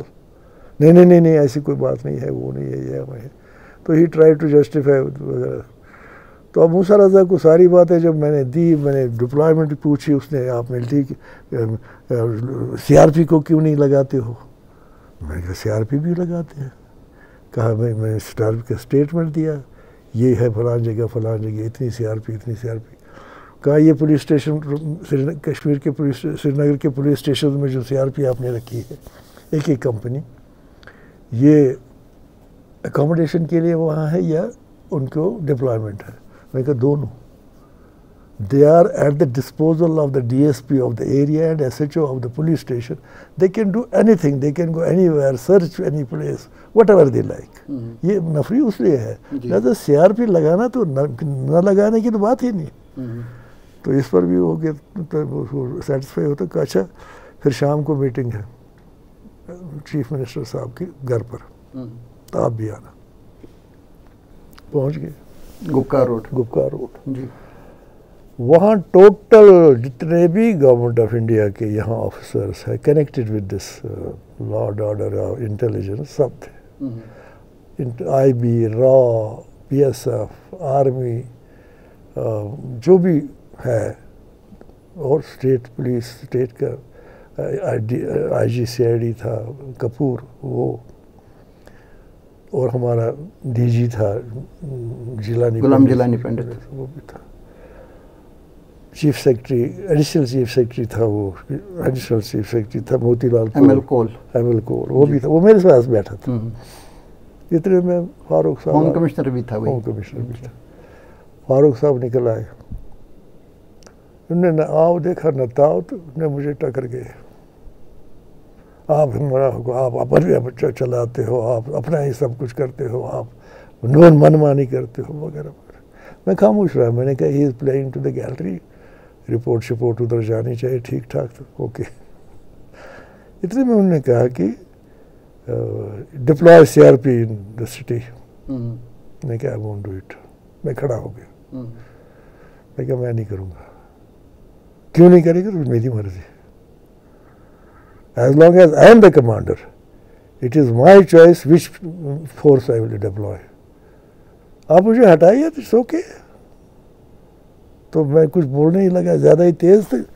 ML कोल ने मुझे पकड़ा, अब बैठो। ML कोल उठा, उसने कहा सर ये हम इनके साथ बाद में डिस्कस करेंगे, तो फिलहाल मामला ख़त्म, मीटिंग बर्खास्त। मैं निकल गया, चले गए सब। मैं घर गया सीधा। Now I started pondering over it, क्या ये मसला क्या है। मसला ये बना मेरी दिमाग में कि ये मेरे कंधे पे बंदूक रख के उसको ट्रिगर अपने हाथ में रखेंगे, गवर्नमेंट ऑफ इंडिया है। तो जो मैं नहीं कर सकता था एज ए ह्यूमन बीइंग और एज एन ऑफिसर ऑल्सो, तो my wife was also there. वो मुझे कहते हैं आप इतने परेशान मैंने ज़िंदगी में नहीं देखा आपको जितने आज है। मैं कहा नहीं ऐसी कोई बात नहीं है वगैरह शगैरह, चाय शाय पी। मुझे अब ख्याल आ रहा है कि मुझे निकलना चाहिए, I must get out of this. और कैसे, छुट्टी तो नहीं मिलेगी।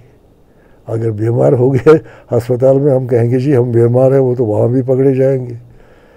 तो अब कुछ ऐसा होना चाहिए कि मुझे कुछ ख्याल नहीं आ रहा था। अल्लाह का कर्म है, दिमाग में बात पड़ी। मैंने बीवी को कहा हज पर जाओगे? अल्लाह की कसम मुझे कोई इरादा नहीं था, न मेरे पास पैसे थे। वो कहती है आप क्यों नहीं जाएंगे, आपके पास पैसे हैं? मैं कहा हाँ मेरे पास है पैसे। खैर हज पर तैयारी की। 2 दिन के बाद मैं फारूक साहब के घर गया। अब मुझसे बोलना था, तो दरवाज़ा खुला था अंदर के ऑफिस का, तो चले गई। मैंने कहा सर मुझे अर्ज़ करनी है, मैंने हज पे जाना है। ये खड़ा हो जंप्ड, यहाँ कौन देखेगा, यहाँ कौन करेगा, ये करेगा वो करेगा। नहीं नहीं आप, मैं डेलीगेशन में भेजूँगा आपको, मैं ये करूँगा। मैंने कहा साहब मेरी बीवी ने कुछ पैसे जमा किए हैं, उसी से हमको हज करनी है, तो हमें मेहरबानी करके इजाज़त दे दो वगैरह। तो ये इसने माना नहीं, तो मैं निकल गया। नहा नया ना, तो मैं निकल गया। 2 दिन के बाद मैं फिर गया। मैंने कहा एक इसको कान में तो बात पड़ी है, अब इसमें सोचा होगा कुछ। तब मैंने कहा साहब मैं इजाज़त लेने आया हूँ, अब मुझे टिकट भी लेनी है वगैरह कुछ हो। तब वो हज कमेटी का ही होता था, बाकी प्राइवेट नहीं था जी। तो ये शफी पंडित साहब थे डिवीजनल कमिश्नर, तो उसने मैंने उसको कहा हमारे लिए भी 2 सीटें रख लेना। तो कोई इतना मुश्किल काम नहीं था वो।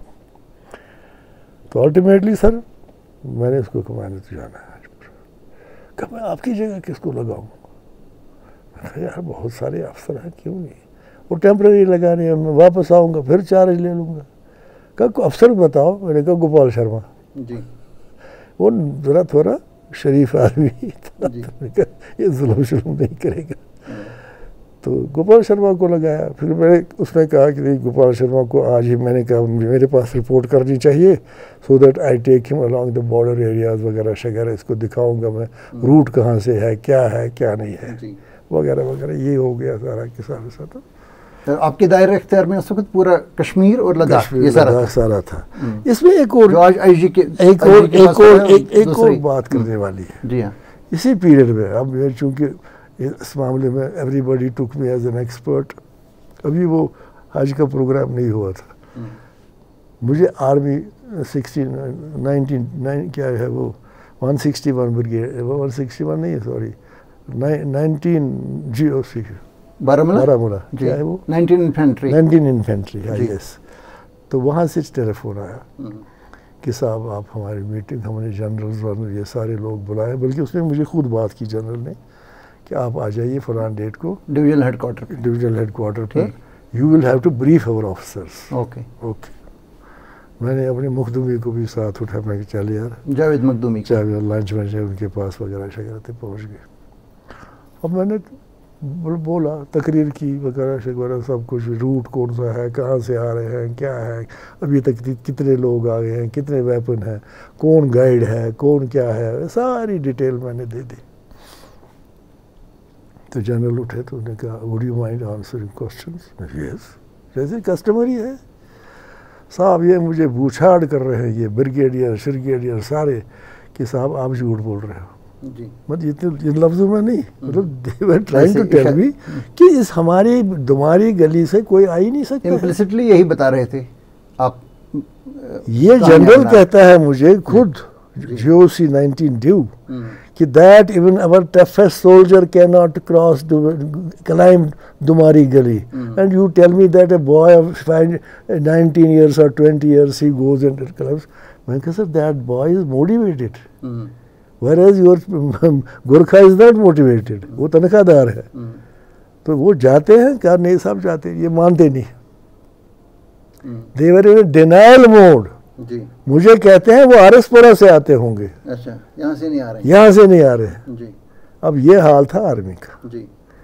तो इससे पहले इसी से रिलेटेड एक सवाल है, वो है कि आप 1989 की बात कर रहे हैं, मैं आपको थोड़ा सा पीछे ले जाऊंगा। 1988 में जब जिस वक्त आप, उस वक्त भी आप डीआईजी कश्मीर थे, तो आपके ऑफिस से ये बताया गया, मैंने एक न्यूज़ मैगजीन के साथ काम करना शुरू किया था, तो एक दावतनामा मौसूल हुआ आपके पीआरओ फारूक रिंजो की तरफ से कि पहला AK-47 राइफल हम दिखाने जा रहे हैं जो जब्त किया गया है, और आप वहाँ पे सरबराही कर रहे थे उस जो DPL श्रीनगर में हुआ वो वाक़या। तो वहाँ पे तो ये शुरू में ये बंदूक के AK-47 या AK-47 पहली बार मुझे मेरे घर पर ही मिली जी, जब मिलिटेंट्स ने मेरे घर पे हमला किया 17 सितंबर 1988। जी हाँ। तो उस वक्त क्या हुआ कि जो मिलिटेंट ये वो एजाज डार था जी, वो कंबल ओढ़े थे, उसके पीछे और भी 2-3 थे। इन्हें गेट से तब लॉक शॉक रहती नहीं थी जी। वो गेट खोल के तो अंदर आ गया, ऊपर उसके कुछ शाल या कुछ हेश वेश था। तो उसने संतरी को हमें बटाली साहब से मिलना है। ऑल दो माई इंस्ट्रक्शंस वेयर कि जो भी रात को भी कोई आया मेरे से मिलाओ। तो हाँ सब हो, मुझे बचना था। तो इन्होंने मुझे आप उसी मकान में रहते थे, राजबाग वाले में या सरकारी मकान? राजबाग में, उसी में रहते थे? राजबाग में। अच्छा। राजबाग मकान में रहता था। तो वहाँ पर उसने मुझे कहा, उसने इनको कहा कि मैं नहीं जगा सकता हूँ इसको, वो अभी आए हैं। क्योंकि दरअसल चार्ज मैंने लिया था उससे एक दिन पहले आईवली से जी, तो वीरान आईवली से। हाँ, और वो एक पार्टी थी वहाँ पुलिस मेस में, to welcome me and to give farewell to आईवली। वहाँ मैं गया था। मैं वहाँ से कोई 11 बजे घर पहुँचा। 11 बजे मैं गया घर के अंदर, मैंने नमाज़ पढ़ी और बेडरूम में चला गया। मेरी डॉटर वहाँ पर थी अकेली, वो साथ रहते थे। तो चूँकि उसका हस्बैंड घर में नहीं था तो वो भी इसी कमरे में थी, और उसका बेबी भी उसके साथ था। अच्छा। तो आधी रात के करीब ये ठस ठस की आवाज़ सुनी, हमने फायरिंग की आवाज़ सुनी। तो मैंने सब इनको कहा, बीवी को, और के उठना नहीं, ऊपर मत उठो, नीचे बैठो। तो कहा नहीं ये होगा, वो क्या नाम था उस सरदार का जिसको मैंने अनंतनाग में पकड़ा था, जो चोर, वो बैंक रॉबरी। कहते ये वही होगा। मैंने कहा क्यों? वो धमकियाँ भेजता था रोज़, मैंने छोड़ना नहीं इसको। मैंने कहा नहीं ये वो नहीं है, डिफरेंट मसला है, कुछ और है। खैर, तो वहाँ क्या हुआ था, उसकी जो संतरी था जी, तो उसने उनको कहा मैं नहीं उसको उठा सकता हूँ वगैरह। जब उसने माना नहीं संतरी ने, उसने किया हैंड्स अप। किसने? खेस निकाल के, तो एजाज डार हैंड्स अप, जैसे AK-47 निकाला। AK-47 तो गोली चलाई ना उसने। इसके हाथ में कुछ भी नहीं था।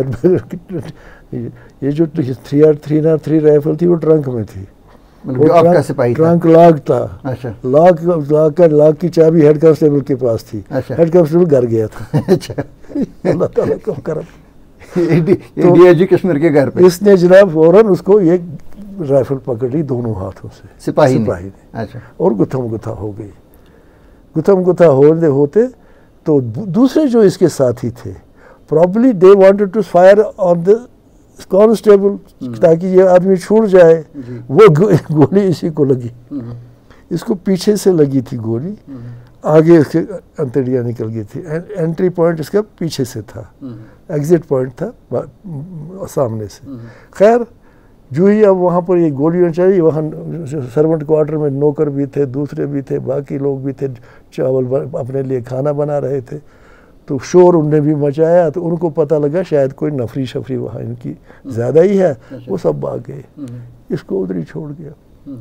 मुझे ये ऑर्डरली अपना आया, ये AK-47 लेके। तो ये जो मिलिटेंट था एजाज डार, ये किस बंदूक से मरा? ये मरा ये अपनी बंदूक, इसी से? उनकी फायरिंग से। अच्छा, जिस वक्त इस बंदूक से नहीं। अच्छा। ये मरा उनके जो उसके साथी थे। अच्छा, उन्होंने जो फायरिंग की। वो जो वहाँ के थे, वो क्या है, वो 4 शरीफ रोड पर जगह है, मैं पद गई थी अंडरग्राउंड थी वारस खालस मोछू के जी, क्या नाम था उसका, अलाई जी, ये इम्तियाज़ात मज़ा। अच्छा।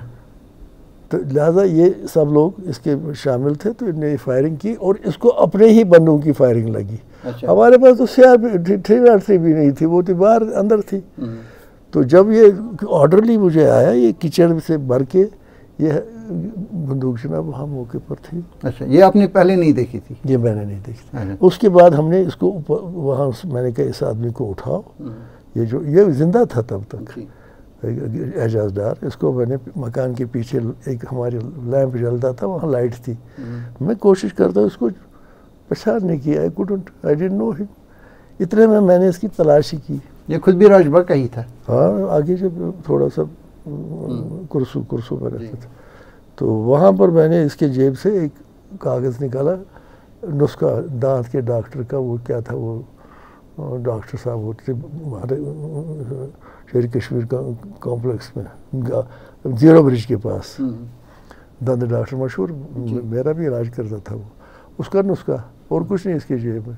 बट व्हाट आई डिड, जो मैं अभी मैं अंदर ही था अपने मकान में ही, मैंने कंट्रोल रूम को कहा कि जितने भी फायरिंग ये स्क्वाड्स हैं शहर में, मोबाइल स्क्वाड्स, उन सब को मेरे घर पर भेजो। मैंने कहा वो नफरी शफरी में मांगूंगा, वो कहाँ निकलेंगे, फिर वर्दी पहननी है, ये तैयार है। 5-6 गाड़ियाँ ये फ़ौरन घर में पहुँच गई। इन्होंने घेरा शेरा डाला, वो ये तो खैर वो अलग मसला है। तो ये जनाब इसको पहुँचाया, इसको ये जिंदा था, हाँ, बस बाकी कुछ नहीं बोल सकता था। इसको मैंने कहा इसको बिठाओ एक गाड़ी में, तो ले जाओ हॉस्पिटल, और इसके साथ दे दिया इसको। तब तक ये आया था मेरे घर में, ये उवैस SP शेख उवैस, उसको भेज दिया, उसको भी अस्पताल भेज दिया जिनको इलाज करवाओ। उसने मुझे अस्पताल से फ़ोन किया, सर ये बचेगा नहीं। मैंने कहा इसको बचाना ज़रूरी है, हमें ये साजिश का पता लगना चाहिए, हुआ कहा कैसे किया वगैरह। तो ultimately he died there. He died. हाँ। तो अब वही शख्स था जो मोहम्मद यूसुफ शाह और सलाहुद्दीन के साथ जो कैंपेन थी 1987 के इलेक्शन के, दुनाली लेके, उसमें वो डबल बैरल करके यासीन मलिक और ये उसकी छत पे होते थे इसके साथ। और ये उस दिन पकड़ा गया था उस दुनाली के जुर्म में कि इलेक्शन में कोई वेपन नहीं, सामान नहीं। इसको तो शेरगढ़ी थाने में बंद भी रखा था एजाज को, but I have not seen him. लोगों ने देखा 407 की गाड़ी इस पे होते थे ये। अच्छा, फिर वहाँ पर से इसने वो पेशाब करने के बाद से बाहर निकला और भाग गया जी। उस पर हमने कोई इम्पोर्टेंस दी ही नहीं। मैंने कहा भागा तो चलो देखेंगे। एक बार पकड़ा भी गया था, भाग भी गया। अच्छा, इग्नोर। अच्छा, फिर मोहल्ले वाले आ गए और इसका बाप भी आ गया, तो मोहम्मद डार, गुलाम मोहम्मद डार। तो सब ने कहा यार छोड़ दीजिए इसको बेचारे को, अब आप इसके पीछे पड़े हो, अब हमसाया है वो। मैंने कहा चलो दफा करो, जाओ जमानत कराओ जी। वटाली साहब, अब जुलाई 1989 में हज पे चले गए, आपने बता दिया तफसील के साथ, और 88-89 में आपने बहुत सारी ये बंदूकें AK-47 जिसको कलाशनकोव राइफल उन दोनों कहते थे ज़्यादा, तो ये कितना तकरीबन असलहा आपने बरामद कर लिया था सबकदोश होने से पहले? वो उसमें याद नहीं, मतलब ये कोई है उसमें, वो मैंने किताब में लिखा है कितने वो हुए थे उसमें। मतलब बहुत सारी या बहुत कम? नहीं, अच्छा खासा, नॉट ज़्यादा, मतलब 50-100 इसके करीब, कुछ मुख्तलिफ जगहों से 100 के करीब। हाँ, ये मुख्तलिफ जगहों से या श्रीनगर से? मुख्तलिफ जगहों से, श्रीनगर से भी, बाकी जगहों से। इसमें कई लोग पकड़े भी गए थे। क्या ये बात सच है कि दरअसल थे ना छोटी छोटी सेल्स जहाँ काम करती थी ना, जो ultimately those cells of which the end result was Al-Fatah जी। अच्छा, तो इसमें कई लोग ये बता रहे हैं कि जो लोग पुलिस ने पकड़े थे उनको डॉक्टर फारूक अब्दुल्ला ने एज चीफ मिनिस्टर उनको छोड़ दिया, वो इस पर एक इल्ज़ाम लगा रहे हैं कि ये इस बारे में बड़े सॉफ्ट थे। क्या ये बात सही? दरअसल ये हुआ, डॉक्टर फारूक अमेरिका चले गए जी, उनका चार्ज एक और मिनिस्टर साहब को दिया गया, वो आपको पता होगा, नाम तो मैं नहीं लूँगा जी। उसने इन सब को छोड़ दिया जी, क्योंकि वो गनी लोन का दोस्त था, उसने छोड़ दिया फारूक की इजाज़त। अच्छा, उसकी इजाज़त के बगैर। राइट। तो 2 वाक़यात हुए हैं, मतलब जो अब चूँकि थोड़ा सा हम इलेक्शन के बारे में जिक्र करना चाहेंगे। 1984 का जब दिसंबर का इलेक्शन हुआ था, जिसमें गुलाम मोहम्मद शाह के फर्जंद मुजफ्फर शाह चीफ मिनिस्टर के वो थे सरकार की तरफ से, यानी कि अवामी नेशनल कॉन्फ्रेंस, उसको नेशनल कॉन्फ्रेंस खालिदा कहते थे उन दोनों, उनके कैंडिडेट थे जिसका सपोर्ट कांग्रेस कर रही थी। लेकिन इधर से नेशनल कॉन्फ्रेंस के कैंडिडेट थे अब्दुल रशीद काबली, और जब इलेक्शन हुआ तो 3,70,000 वोट अब्दुल रशीद काबली को और 90,000 वोट गुलाम मोहम्मद शाह के बेटे को, चीफ मिनिस्टर के बेटे को, मुजफ्फर शाह को। तो ये कैसे हुआ? एक इस बात के बावजूद कि मकबूल भट्ट का भी वाक़या होता, कई लोग इनसे नाराज़ भी थे। तो 1984 में दूसरा इसी से रिलेटेड सवाल ये है कि जब ये इलेक्शन रिजल्ट्स आए उसके कुछ दिनों के बाद ही जो डायरेक्टर जनरल पुलिस थे गुलाम हसन शाह, उसका इससे पहले एक्सटेंशन हुआ था, क्योंकि 58 पे ही उस वक्त रिटायरमेंट हो जाता था, तो उसको 2 साल का एक्सटेंशन मिला था union minister of home affairs से।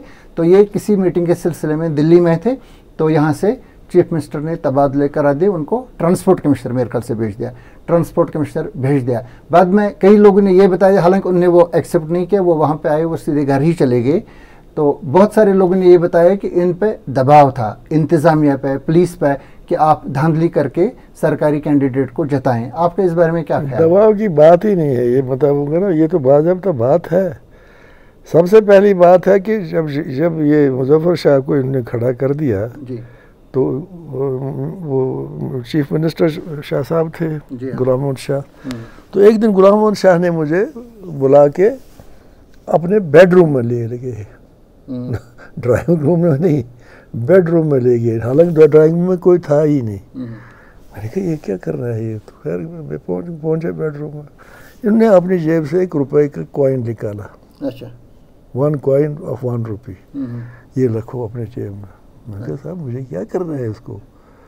तो मुझे समझ में तो कुछ आता नहीं। कहा नहीं, ये बड़े बुजुर्ग ने मुझे दिया है, उसने कहा कि वटाली साहब पूरा 100% आपका वफादार नहीं है। अच्छा। तो इससे पूरा वफादार वो हो जाएगा। अच्छा, साहब इससे की वजह ये क्या कर रहे हैं आप? वी आर सिविल सर्वेंट्स, हमें ये कोई नहीं है, we are servants of the chair.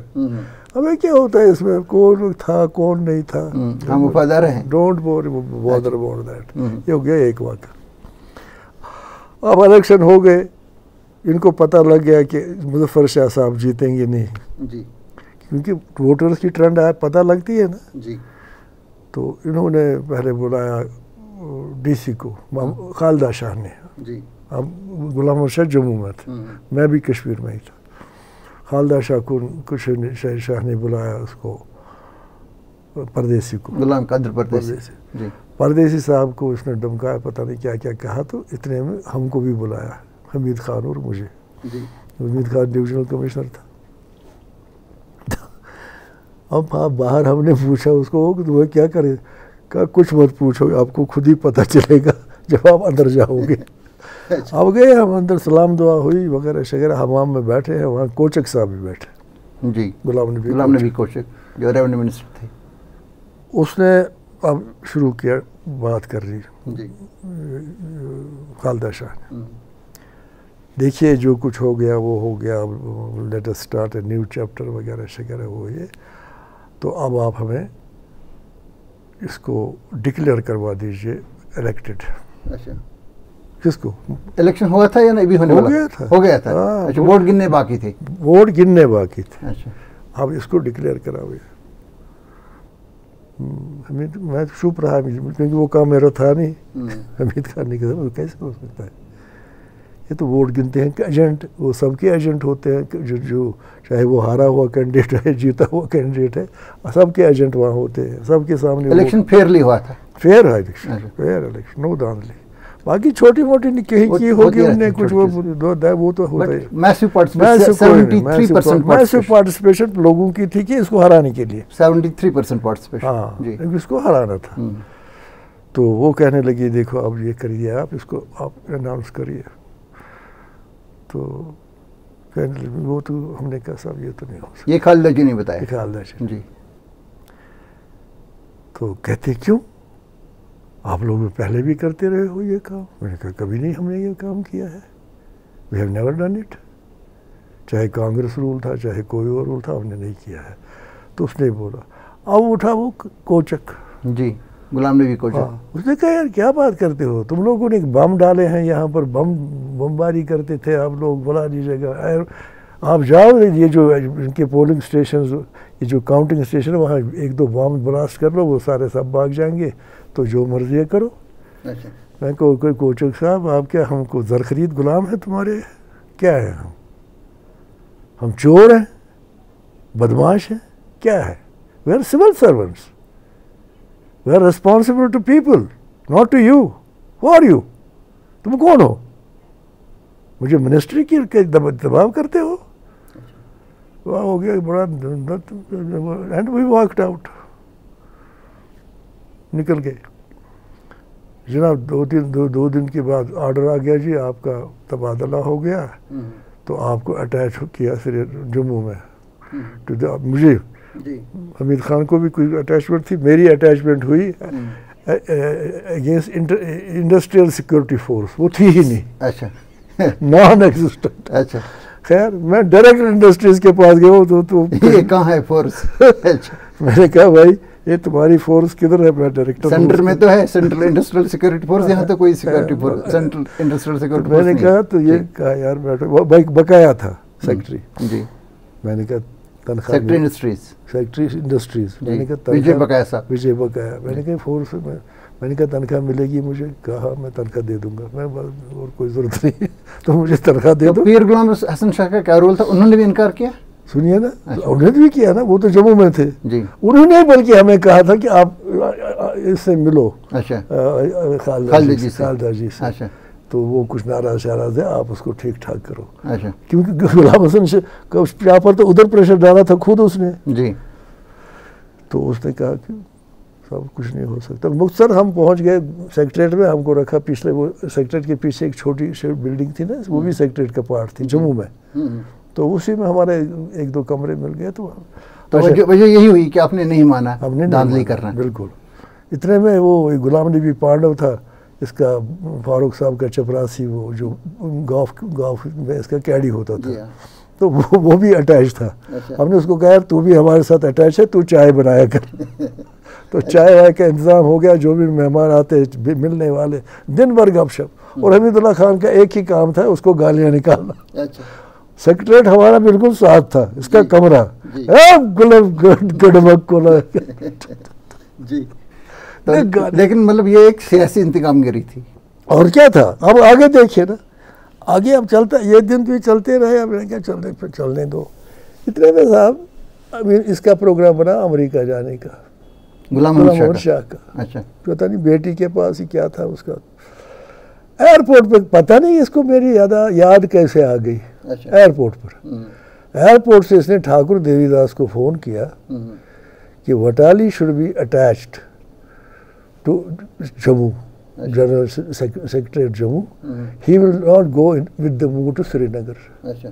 दरबार तैयार है, तो मुझे श्रीनगर के लिए जाना नहीं है, मैंने अकेले आदमी को सेक्रेटरीट में रहना है। मार्च 85 के करीब। न मुझे पानी पीना है, न मुझे वो पंखा होगा कोई, तो मैंने गर्मी में मरना है। इसको रखना है जम्मू में ही, इसको जम्मू में रखो। मैं गया ठाकुर देवीदास के पास, मैंने कहा यार, वो थे डिप्टी चीफ मिनिस्टर। उसने कहा नहीं यार, ये आपको पता है ये पागल आदमी है, वो ये तो हाँ नहीं, उससे पहले मैं गवर्नर के पास गया। अच्छा। गवर्नर शायद थे ये जगमोहनी थे इसमें 1985 में, हाँ वही थे, जगमोहनी थे। मैं जगमोहन के पास गया, मैंने कहा साहब मैंने कौन सी गलती की है, इनने चोरी डाके डालने के लिए कहा, हमने नहीं माना, तो लिहाजा ये हमें क्यों सज़ा मिल रही है। उसने ठाकुर देवीदास को फ़ोन किया कि मैं वटाली साहब इस तरह कह रहे हैं, काइंडली हेल्प हिम। तो मैं ठाकुर के पास गया, ठाकुर कहते यार तुमको पता है वो पागल आदमी है, मैं क्या कर सकता हूँ जो कुछ उसने किया है उसका मैं बदला नहीं सकता कुछ।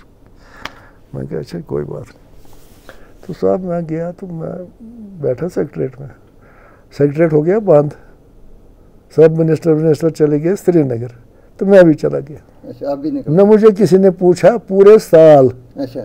तनख्वाह भी मैं लेता रहा पूरा 85 ईयर से, और पूरे साल भर रहा, और फिर दरबार के साथ वापस आ गया। अच्छा, किसी ने पूछा नहीं आपको? किसी ने पूछा नहीं तब तक। लेकिन मीर नसरुल्लाह जो चीफ सेक्रेटरी थे, उनका क्या रोल था? उनको तो नहीं हटाया हमने, कभी हम मिले नहीं उससे। उन्होंने कोई हिदायत नहीं, कोई हिदायत नहीं, कुछ भी नहीं। उससे आपने डिस्कस किया ये कि हमें ये बताया जा रहा है कि धांधली करो? हाँ वो तो हमने सबको बताया है। तो उन्होंने ये नहीं बताया कि करो? नहीं, किसी ने नहीं बताया। ना, माँ सिवाय इसने हाँ खालदा ने। तो गुलाम मोहम्मद शाह ने डायरेक्टली कोई बात कही? वही मैंने कहा ना, 1 रुपया दे दिया था तो कहा इसको कामयाब करो। लेकिन बजात खुद ये नहीं बताया। मैंने कहा ये नहीं कहता ये। हाँ उस वक्त इसने एक और बात की, मैं इसके हक में नहीं था कि मैं इसको बेटे को इलेक्शन में डाल दूं, और ये मुझे मजबूर किया खालदा और कोचक ने, नहीं तो मैं इसके हक में नहीं। खैर बाद में गुलशाह वगैरह सब जब जम्मू पहुंच गए तो फिर हमारी इंतकामगिरी कर दी, फिर मसला ख़त्म हो गया। फिर यहाँ पर आ गए, फिर हम दूसरे दरबारों में गए। अब हमीद खान और मैं अब शाम को जाते हैं ना वो गांधी वो रघुनाथ बाज़ार में चक्कर शक्कर मार के, तो एक दिन भी यही चक्कर शक्कर मार रहे थे तो हमने देखा कि टीवी जो दुकानें हैं वहाँ लोगों की भीड़ लगी हुई है। अच्छा।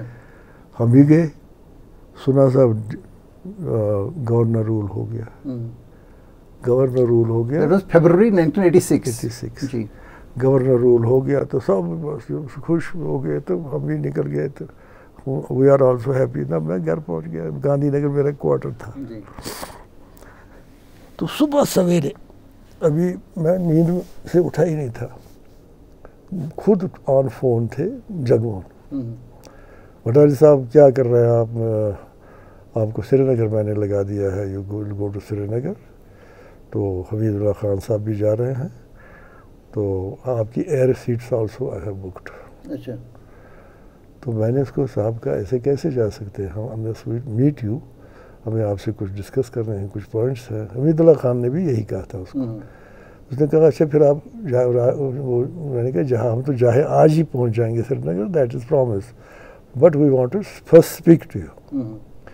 तो हम गए राजभवन, वहाँ खजूरिया साहब डायरेक्टर जनरल पुलिस बाहर वेट कर रहे हैं, तो हमें अंदर बुलाया गया। तो अंदर हमने उसको सब कुछ बताया कि हमने इस क्या करना है, क्या नहीं किया, बिल्कुल ये अमन होना चाहिए, हमें मुझे कोई इंटरेस्ट नहीं है किसी मसले से, यू हैव टू एस्टैब्लिश। तो उसके बाद आपको मुकर्रर किया गया अगेन वही, हाँ, डीआईजी कश्मीर, और हमीदुल्लाह खान को डिवीजन कमिश्नर कश्मीर। यही वो टाइम है जिस वक्त वो कश्मीरी पंडितों के मकानों को आग लगाई गई थी। जी हाँ। और मंदिरों को वो इतने बड़े कोई वाक़ात नहीं थे, साउथ कश्मीर में अटेम्प्ट्स हुई थी। जी हाँ, साउथ कश्मीर में। हाँ, हम आगे दोनों हम पहुँचे वहाँ, पहले हमने शहर का चक्कर शक्कर किया, इधर उधर ज़ियारतों पर गए, तो उसके बाद हम अनंतनाग गए और उन विलेजेस में गए जहाँ ये हुआ था वाक़ा। वहाँ पंडितों ने कहा साहब ये हमारे यहाँ के लोगों ने नहीं वाक़ा किया है, ये लोग थे बाहर के, कोशिश उन्होंने की, बल्कि फिर बाद में हमारे जो हमसाए थे उन्होंने वो आगे बुझाई है, वो मंदिर की हो या किसी की। तो हुआ कैसे, जुनून कैसे आ गया अचानक? ये मुफ्ती साहब ने करवाया था, उन्होंने करवाया था। किस मकसद के तहत? फारूक अब्दुल्ला को करने के लिए ना, ये गवर्नर रूल ख़त्म करने, खुद पावर लेने के लिए, और क्या। बटाली साहब 1987 का जो असेंबली इलेक्शन है, इसके बारे में मुख्तलिफ राय रखते हैं मुख्तलिफ लोग। बहुत सारे लोगों का अब नैरेटिव ये है कि इस इलेक्शन में बड़े पैमाने पर धांधलियाँ की गई, जो नेशनल कॉन्फ्रेंस ने की। हालांकि इनके साथ कांग्रेस भी शरीक कार थी उस वक्त। मुफ्ती मोहम्मद सिंह मेरे ख्याल से उस वक्त भी Jammu and Kashmir Pradesh Congress committee के प्रेसिडेंट ही थे शायद। तो ये बता रहे हैं लोग, लेकिन नेशनल कॉन्फ्रेंस के लोग ये बता रहे हैं कि हमने कोई धांधलियाँ नहीं की, ये साफ सुथरा इलेक्शन था। आपके इस बारे में क्या नज़रिया है? उस इलेक्शन के बारे में मैं ये आपको कहूँगा कि उस वक़्त जब ये इलेक्शन अनाउंस हुआ तो मैं फारूक साहब के साथ था घर पर। वहाँ गुलाम रसूल कार साहब थे और राजेश पायलट था जी। शायद उन्होंने मुझे बुलाया था। तो राजेश पायलट ने कहा कि ये बताइए साहब आपकी क्या राय है, हम इलेक्शन जीतेंगे, कांग्रेस सीटें वगैरह। नजमा हेपतुल्ला भी आती थी बार बार। हेपतुल्ला तो आ गई थी उस वक़्त, उसका अलग स्टोरी मैं बताऊँगा। तो उन्होंने जब पूछा, मैंने कहा साहब ये तो पॉसिबल नहीं है आप लोगों का जीतना, तो या तो बहुत बड़ा कुछ काम करना है। तो क्या काम कर सकते? मैंने कहा 200-300 लोग मुलाजिम लगाओ, और वो भी मुसलमान। ये किसको बताया? राजेश पायलट को। अच्छा। उसको ये चुप गई बात, मैंने बोला नहीं कुछ। अच्छा। नहीं अब तो टाइम नहीं है उसके लिए, वो नहीं है। मैंने कहा कुछ ना कुछ करना चाहिए। वो चाहते क्या थे वो? क्योंकि वो चाहते थे, पॉलिटिशियन में लड़ रहे थे ना ये लोग। अब हमें क्या कहने थे, उनको क्या कहना था, मुझे क्या करना था इलेक्शन के साथ। Officially I am not connected with election, but he wanted धांधली through me. For the coalition or for the Congress? For Congress. Coalition अब उसने काउंट नहीं किया ना, ये उसका हो गया। अच्छा जान दीजिए, दूसरी बार ये हुआ कि मैं घर पे बैठा था तो रात का टाइम था, मुझे फ़ोन आ गया कि नजमा हफ्तुल्लाह आपसे बात करना चाहती है, मगर आप ब्रॉडवे होटल आ जाइए। मैं उठा तो किया। अब वो कहती है जी ये है वो है वो। ये थी जनरल सेक्रेटरी कांग्रेस की। हाँ जी। तो बड़ी मुझे तारीफ़ शरीफ आपकी सुनी है वगैरह शगैरह। फरमाया जी क्या हुक्म है? कहा जी हमें अनंतनाग सीट जीतनी ज़रूरी है। अच्छा। क्योंकि उस वक्त मुफ्ती इनके खिलाफ था। Mufti was not in favour of that alliance with Farooq, लिहाजा Mufti was not part of it. Mufti का इनको वहम था कि ये सबटाज कर रहा है। तो कहा जी अनंतनाग की सीट हमें हर हालत में जीतनी है, because it's Prestige seat for her. मैंने कहा आप जीतेंगे या हारेंगे ये अलग मसला है, मगर मैं कुछ नहीं इस मामले में कर सकता, क्योंकि ये इलेक्शन वालों का काम है। मैंने कहा क्या आपकी स्टेट में ऐसा हो सकता है? कहा नहीं ऐसा नहीं हो सकता। मैंने कहा फिर आप मुझे क्यों कहते हो? कहा मैंने सुना यहाँ हो सकता है। मैंने कहा नहीं यहाँ भी नहीं हो सकता। इतने में उसने किसी को कहा जरा वो सूटकेस इधर लाओ। हाँ बस इतना बड़ा सूटकेस जान नोटों से भरा हुआ।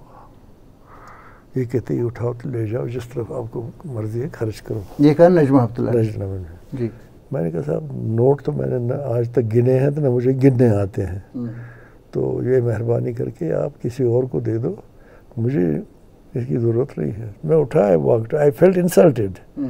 मैं निकल पड़ गया। And then I never met her. तो ये होगी एक बात। दूसरा फिर दूसरे दिन हम गए, फारूक साहब ने शायद कहा था, नहीं उसने नहीं कहा था, अब हम अनंतनाग गए थे, मैं और हमीदुल्लाह खान। वहाँ जी डॉक्टर ये था यही राजेश पायलट डाक बंगले में। तो मखदूमी साहब एसपी थे वहाँ के, जावेद मखदूमी, उससे ये बात कर रहे थे कमरे में जावेद मखदूमी के साथ। तो मैंने ऐसा किया कि मैं हमीद खान के पीछे रहा। हमीद खान जो कमरे में दाखिल हुआ मैं पीछे ही रहा। मैंने जावेद को इशारा किया तुम बाहर आओ। वो बाहर आ गया। क्या कब बोल रहा है? कई सूटकेस देखते हैं ना आप इसका इधर। मैंने कहा हाँ कई रुपये से भरा हुआ है, ये मुझे दे रहा था कि आप हमें ये सीट दे दो तो ये पैसे ले लो। उसने कहा साहब हमें तो ये काम आता नहीं है। लेकिन अनंतनाग प्रॉपर से कांग्रेस का कैंडिडेट नहीं था, वहाँ से नेशनल कांग्रेस। अनंतनाग से था ना, अनंतनाग से था, अनंतनाग से सईद शाह था। नहीं वो तो इस मफ का था, मफ का था। हाँ, शबीर शाह का भाई, शबीर शाह का भाई मोहम्मद सईद। ये मतलब जितवाना चाहते थे ये इसको उसको हरवाना चाहते थे। और कांग्रेस कैंडिडेट वो था याकूब का, वो बेगू का। अच्छा।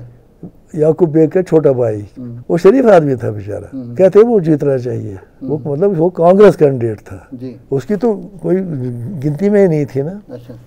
अब हम बैठे वहाँ पर गिनती करने नहीं देते हैं पूरी, ये इतराज़ वो इतराज़ ये इतराज़ ये इतराज़। वो तंग आ गया। वो रिटर्निंग ऑफिसर गुलाम हसन शाह था, वो डिप्टी सेक्रेटरी होता था सेक्रेटरीट में, बाद में सेक्रेटरी शायद बन गया, मरज़ाले का रहने वाला गुलाम हसन शाह। तो फारूक अब्दुल्ला ने मुझे कहा कि आप ज़रा यार जाओ उसको। हाँ वो उसका वो था, वो इंडिया टुडे का कॉरेस्पॉन्डेंट एक था इंद्रजीत भारद्वाज, वो उसके बदवार वो घर गया। उसने उसको कहा यार क्या करते हैं, सारी दुनिया में इलेक्शन ख़त्म हो गए, कश्मीर में तुमने सारी सीटें जीत ली, ये अनंतनाग में क्यों नहीं काउंटिंग ख़त्म हो रही है? तो उसने कहा मुझे तो पता नहीं है। तो उसने मुझे फ़ोन किया फारूक साहब ने कि आप अनंतनाग जाओ, जल्दी कराओ, क्या करो, डिक्लेयर करो जो भी है जो भी सच है। तो मैंने अपने तरफ से डिविजनल कमिश्नर वो थे उस वक़्त, वो थ्रू के मोहम्मद अकबर खान जो तो त्राल का था, वो बिल्ली आंखों वाला, उनको मशहूर नाम, वो था डिविजनल कमिश्नर जी। तो मैंने उसको साथ उठाया, पहुंच गए हम वहाँ जावेद मखदूमी के घर पर। तो इसको बुलाया गुलाम हसन शाह को, जो रिटर्निंग अफसर था। अब ये गुलाम हसन शाह को धमकाता है यार तो जल्दी करो, क्यों नहीं करते हो, वो क्यों नहीं करते हो, ये क्यों नहीं करते हो। गुलाम हसन शाह कुछ नहीं बोलता। मैंने कहा देखिए कमिश्नर साहब इसको भी बात करने को दे दो, बेचारा दम पुख्ता हो गया है। मैं उस वना क्या दलील से क्या डिफिकल्टी है मैं उनमें खुल पट वन दोनों तो कर सका था। मैं जो हर 5 मिनट पति वहाँ phone Mahmood Rahman ji you declare this seat in favour of Congress जी बह क्या कर बह कित कन कर वो थोड़ कजन लेग पोश पन महमूद रहमान ने नाव तो वगैरह शगैरह तो मौसर मेरे गस कर इलेक्शन तथि खत्म क्या अत ग खून रिजी अगर अति कत ग क्या माफोस ना बुथ लुक सड़कन पे खड़ा प्यारान अगर अति गड़बड़ ग खून की नदियाँ बहती जी तो वो गया उसने डिक्लेयर किया सईद शाह जीत गया तो अल्लाह अल्लाह खैर मुस्लिम यूनाइटेड फ्रंट का कैंडिडेट वो जीत गया। तो अभी ओवरऑल कलेक्टिवली आप कहेंगे कि इस इलेक्शन में धांधलियाँ हुई जिसमें नेशनल कॉन्फ्रेंस और कांग्रेस ने की, या आप ये बताइए सिर्फ कांग्रेस वाले चाहते थे, या ये कि धांधलियाँ हुई ही नहीं? मैं बताऊंगा, इसमें नेशनल कॉन्फ्रेंस ने कहीं पर कोई धांधली नहीं की। अलबत्ता इंडिविजुअली कुछ कैंडिडेट्स ने अपनी लेवल पर उस गांव में उस एरिया में रिटर्निंग ऑफिसर्स के साथ मिलके कुछ धांधली की। वो है लितर गांव एक वहाँ का था वो कैंडिडेट, वो बाद में मारा गया, मिलिटेंटों ने मारा उसको। नज़ीर अहमद वानी, नज़ीर अहमद, हाँ नीलोरा नज़ीर नीलोर। नज़ीर नीलोर जीतता नहीं था, उसको रिटर्निंग ऑफिसर ने इनवैलिड वोट्स में से कुछ वैलिड बना के उसके हक में दे दिए और 30 वोट से वो जीत गया। ये जो है वची वाली कॉन्स्टिट्यूंसी, ये नंबर 1 धांधली है। फारूक तो इसको हराएगा जो मकबूल कैंडिडेट था शेख मोहम्मद अब्दुल्ला, उसका नाम उसको हराएगा जी। इसको कोई लेना देना फारूक अब्दुल्ला की नॉलेज में नहीं है। तो इंडिविजुअल लेवल पे ये इस किस्म के वाक़ा थे ना। एक वाक़ा, दूसरा वाक़ा शुपयान में था। वहाँ वो वकील था, वो बाद में इसमें उसको उसको फिर बाद में कहते काजी अब्दुल्ला, जब वो हुर्रियत वरीयत बन गई। अब्दुल अहद ठोकर, अब्दुल ठोकर वहाँ का कैंडिडेट था। उसको भी किसी ने कुछ धांधली शांधली वहाँ पर की तो हरवाया और वो कैंडिडेट जीत गया, शेख मोहम्मद। उसको बाद में मिलिटेंटों ने मारा। ये 2। तीसरा शायद पुलवामा में हुआ, हाँ हंदवाड़ा में गनी लोन जीत रहा था। हाँ, और उसने गनी लोन ने क्या किया था कि उसने एक एतराज़ उठाया था किसी पोलिंग स्टेशन में जी, वहाँ पर कुछ बंदूक चला नहीं, चौधरी रमज़ान ने उठाया था, मगर वो बक्से खोले गए थे, वो खुले पड़े थे। रात को गनी लोन को नींद आ गई, इन बक्सों को बाहर निकाला गया और बाहर इन पर एक और मोहर डाली गई। अच्छा। तो इनवैलिड वोट कर दिए, वो भी पता नहीं 16 वोटों से कि क्या वोटों से चौधरी साहब जीत गए। और चौधरी को ये पता लगा कि ये आदमी करने नहीं देगा, ये उसने यहाँ से फारूक अब्दुल्ला से अलग मिलके अली को ले लिया। वो अली था ना, वो IPS ऑफिसर जी, SS अली, उसको ले गया वहाँ लॉ एंड ऑर्डर कर। तो उसने धमकाया लोगों को, उसने टाउन में दहशत बिठाई, उनको मौका मिल गया वो काम करने। तो ये आप बता रहे हैं कि इंडिविजुअल उम्मीदवार, नॉट फारूक अब्दुल्लाह ऑर्डर। और व्हाट अबाउट बटमालू, या ये खुद जहाँ से ये मोहम्मद यूसुफ बिल्कुल गुलाम मुहिद्दीन शाह जीत रहे, बिल्कुल खुद गुलाम मुहिद्दीन शाह ने जो भी किया खुद, जिसमें फारूक उसका था ना रिश्तेदार वहाँ रिटर्निंग ऑफिसर, वो जो डायरेक्टर इंडस्ट्रीज था जी, बाद में उसको चेयरमैन JNK बैंक बना दिया था, वो था। वो वहाँ इंडिविजुअल लेवल पर, not Farooq Abdullah was not involved in this. तो यू आर सेइंग कि फारूक अब्दुल्ला नेशनल कॉन्फ्रेंस इसमें नहीं थी, क्योंकि एक दफ़ा फारूक अब्दुल्ला को दिल्ली बुलाया गया जी, दिल्ली बुलाया गया, दूसरे दिन ही वापस आ गया। तब हम जाते थे रिसीव करने वगैरह, वो जहाज़ के साथ जाते थे हम, तब तो ये इतना सिक्योरिटी का था। हम गए टार में एक पैर की इसको रिसीव किया, ये बड़ा घबराया हुआ था जी। वो दिल्ली, हम हार रहे हैं, इलेक्शन हार रहे हैं। मैंने कहा साहब आप चलिए घर, तो वहीं बात करेंगे। तो हम बाकी लोग गाड़ियों में बैठ गए, जिलानी पंडित, मैं, कमिश्नर हमीद खान वगैरह, हम पीछे रास्ते में ये बात चली कि यार ये क्या बोल रहा था ये। तो मैंने कहा यार मैं समझ गया ये क्या बोल रहा है। सेंट्रल गवर्नमेंट इससे दांधली करवाना चाहती है और हमें उससे बचना है। अगर तुम लोग मुझे बात करने दोगे तो मैं ये मामला हल करूँगा। कहा ठीक है, तुम ही बात करो। तो हम पहुँच गए इसके घर, ये कहीं अंदर था, वहाँ से निकला बाहर, तो लॉन में लग गई कुर्सी। भाई मुझे वहाँ सारी इंटेलिजेंस एजेंसीज ने कहा है कि नेशनल कॉन्फ्रेंस 35 सीटें हारेगी। मैं कहा सर बात सुनिए, ये एक चाल है आपसे चोरी करवाने के लिए, आपसे धांधली करवाने के लिए। मैं आपको यहाँ पर इन लोगों के सामने गारंटी देता हूँ कि आप 10 से 12 सीटें हारेंगे, उसके अलावा आप नहीं हारेंगे, आप सब इलेक्शन जीतेंगे। अगर आप इससे ज़्यादा हारोगे मैं इस्तीफ़ा दे दूँगा। ये बड़ा खुश। अच्छा, फिर उन्होंने क्यों कहा? मैंने कहा उन्होंने ये कहा कि वो आपसे वो कांग्रेस की सीटें जितवाना चाहे चोरी करके, आप मत इसमें पढ़ो, ये छोड़ दो अब मामला, ये हम करेंगे। सो हमने प्रिकॉशंस ले ली, इसने हेलीकॉप्टर दिया हमको, हर जगह हम गए, रिटर्निंग ऑफिसर्स को इंस्ट्रक्शंस दे दी हमने कि चोरी मत करना। तो कुछ जगहों पे आप बता रहे हुई, तो कितनी जगह ऐसी होंगी जो हमारी नज़र के मुताबिक ऐसी हैं जहाँ पे मफ के कैंडिडेट जीत सकते थे? 4 तो जीते, वो कितने? 5 से 6 7, बस उससे ज़्यादा नहीं। मैक्सिमम 10, बस उससे ज़्यादा नहीं। मैंने अपनी किताब में कैलकुलेशन की कश्मीरी इंतिफादा में। नाजरीन, ये थे सरकर्दा बुलंदकामत police officer, retired police officer Ali Mohammad Watali साहब, जिनके बारे में हमने आपको प्रोग्राम के शुरू में भी बता दिया था। ये डायरेक्ट DIG कश्मीर रहे थे, लेकिन वो आज के DIG के बराबर नहीं है। वो था पूरा उनके ज़ेर इख्तियार इलाका था, पूरा कश्मीर वैली और लद्दाख, जिसका आज कश्मीर में ही एक IGP होता है और लद्दाख में एक डायरेक्टर जनरल, वहाँ भी एक होता है दूसरा ऑफिसर। तो ये इस पूरे इलाके के DIG थे और उनके फर्जंद भी रिटायर हो चुके हैं as inspector general of police. एक ऐसे घर से ये ताल्लुक़ रखते हैं, हाई प्रोफाइल फैमिली से, जिन्होंने आज अपने ज़ाती मुशाहिदात को बयान किया। 1940 से लेकर के 1980s तक उन्होंने अपने ज़ाती मुशाहिदात आपके सामने रख दिए। बहुत बहुत शुक्रिया वटाली साहब आपका। हम इंशाल्लाह मुस्तकबिल में भी आपके साथ सिलसिला कलाम जारी रखेंगे। आपका बहुत बहुत शुक्रिया। Thank you very much.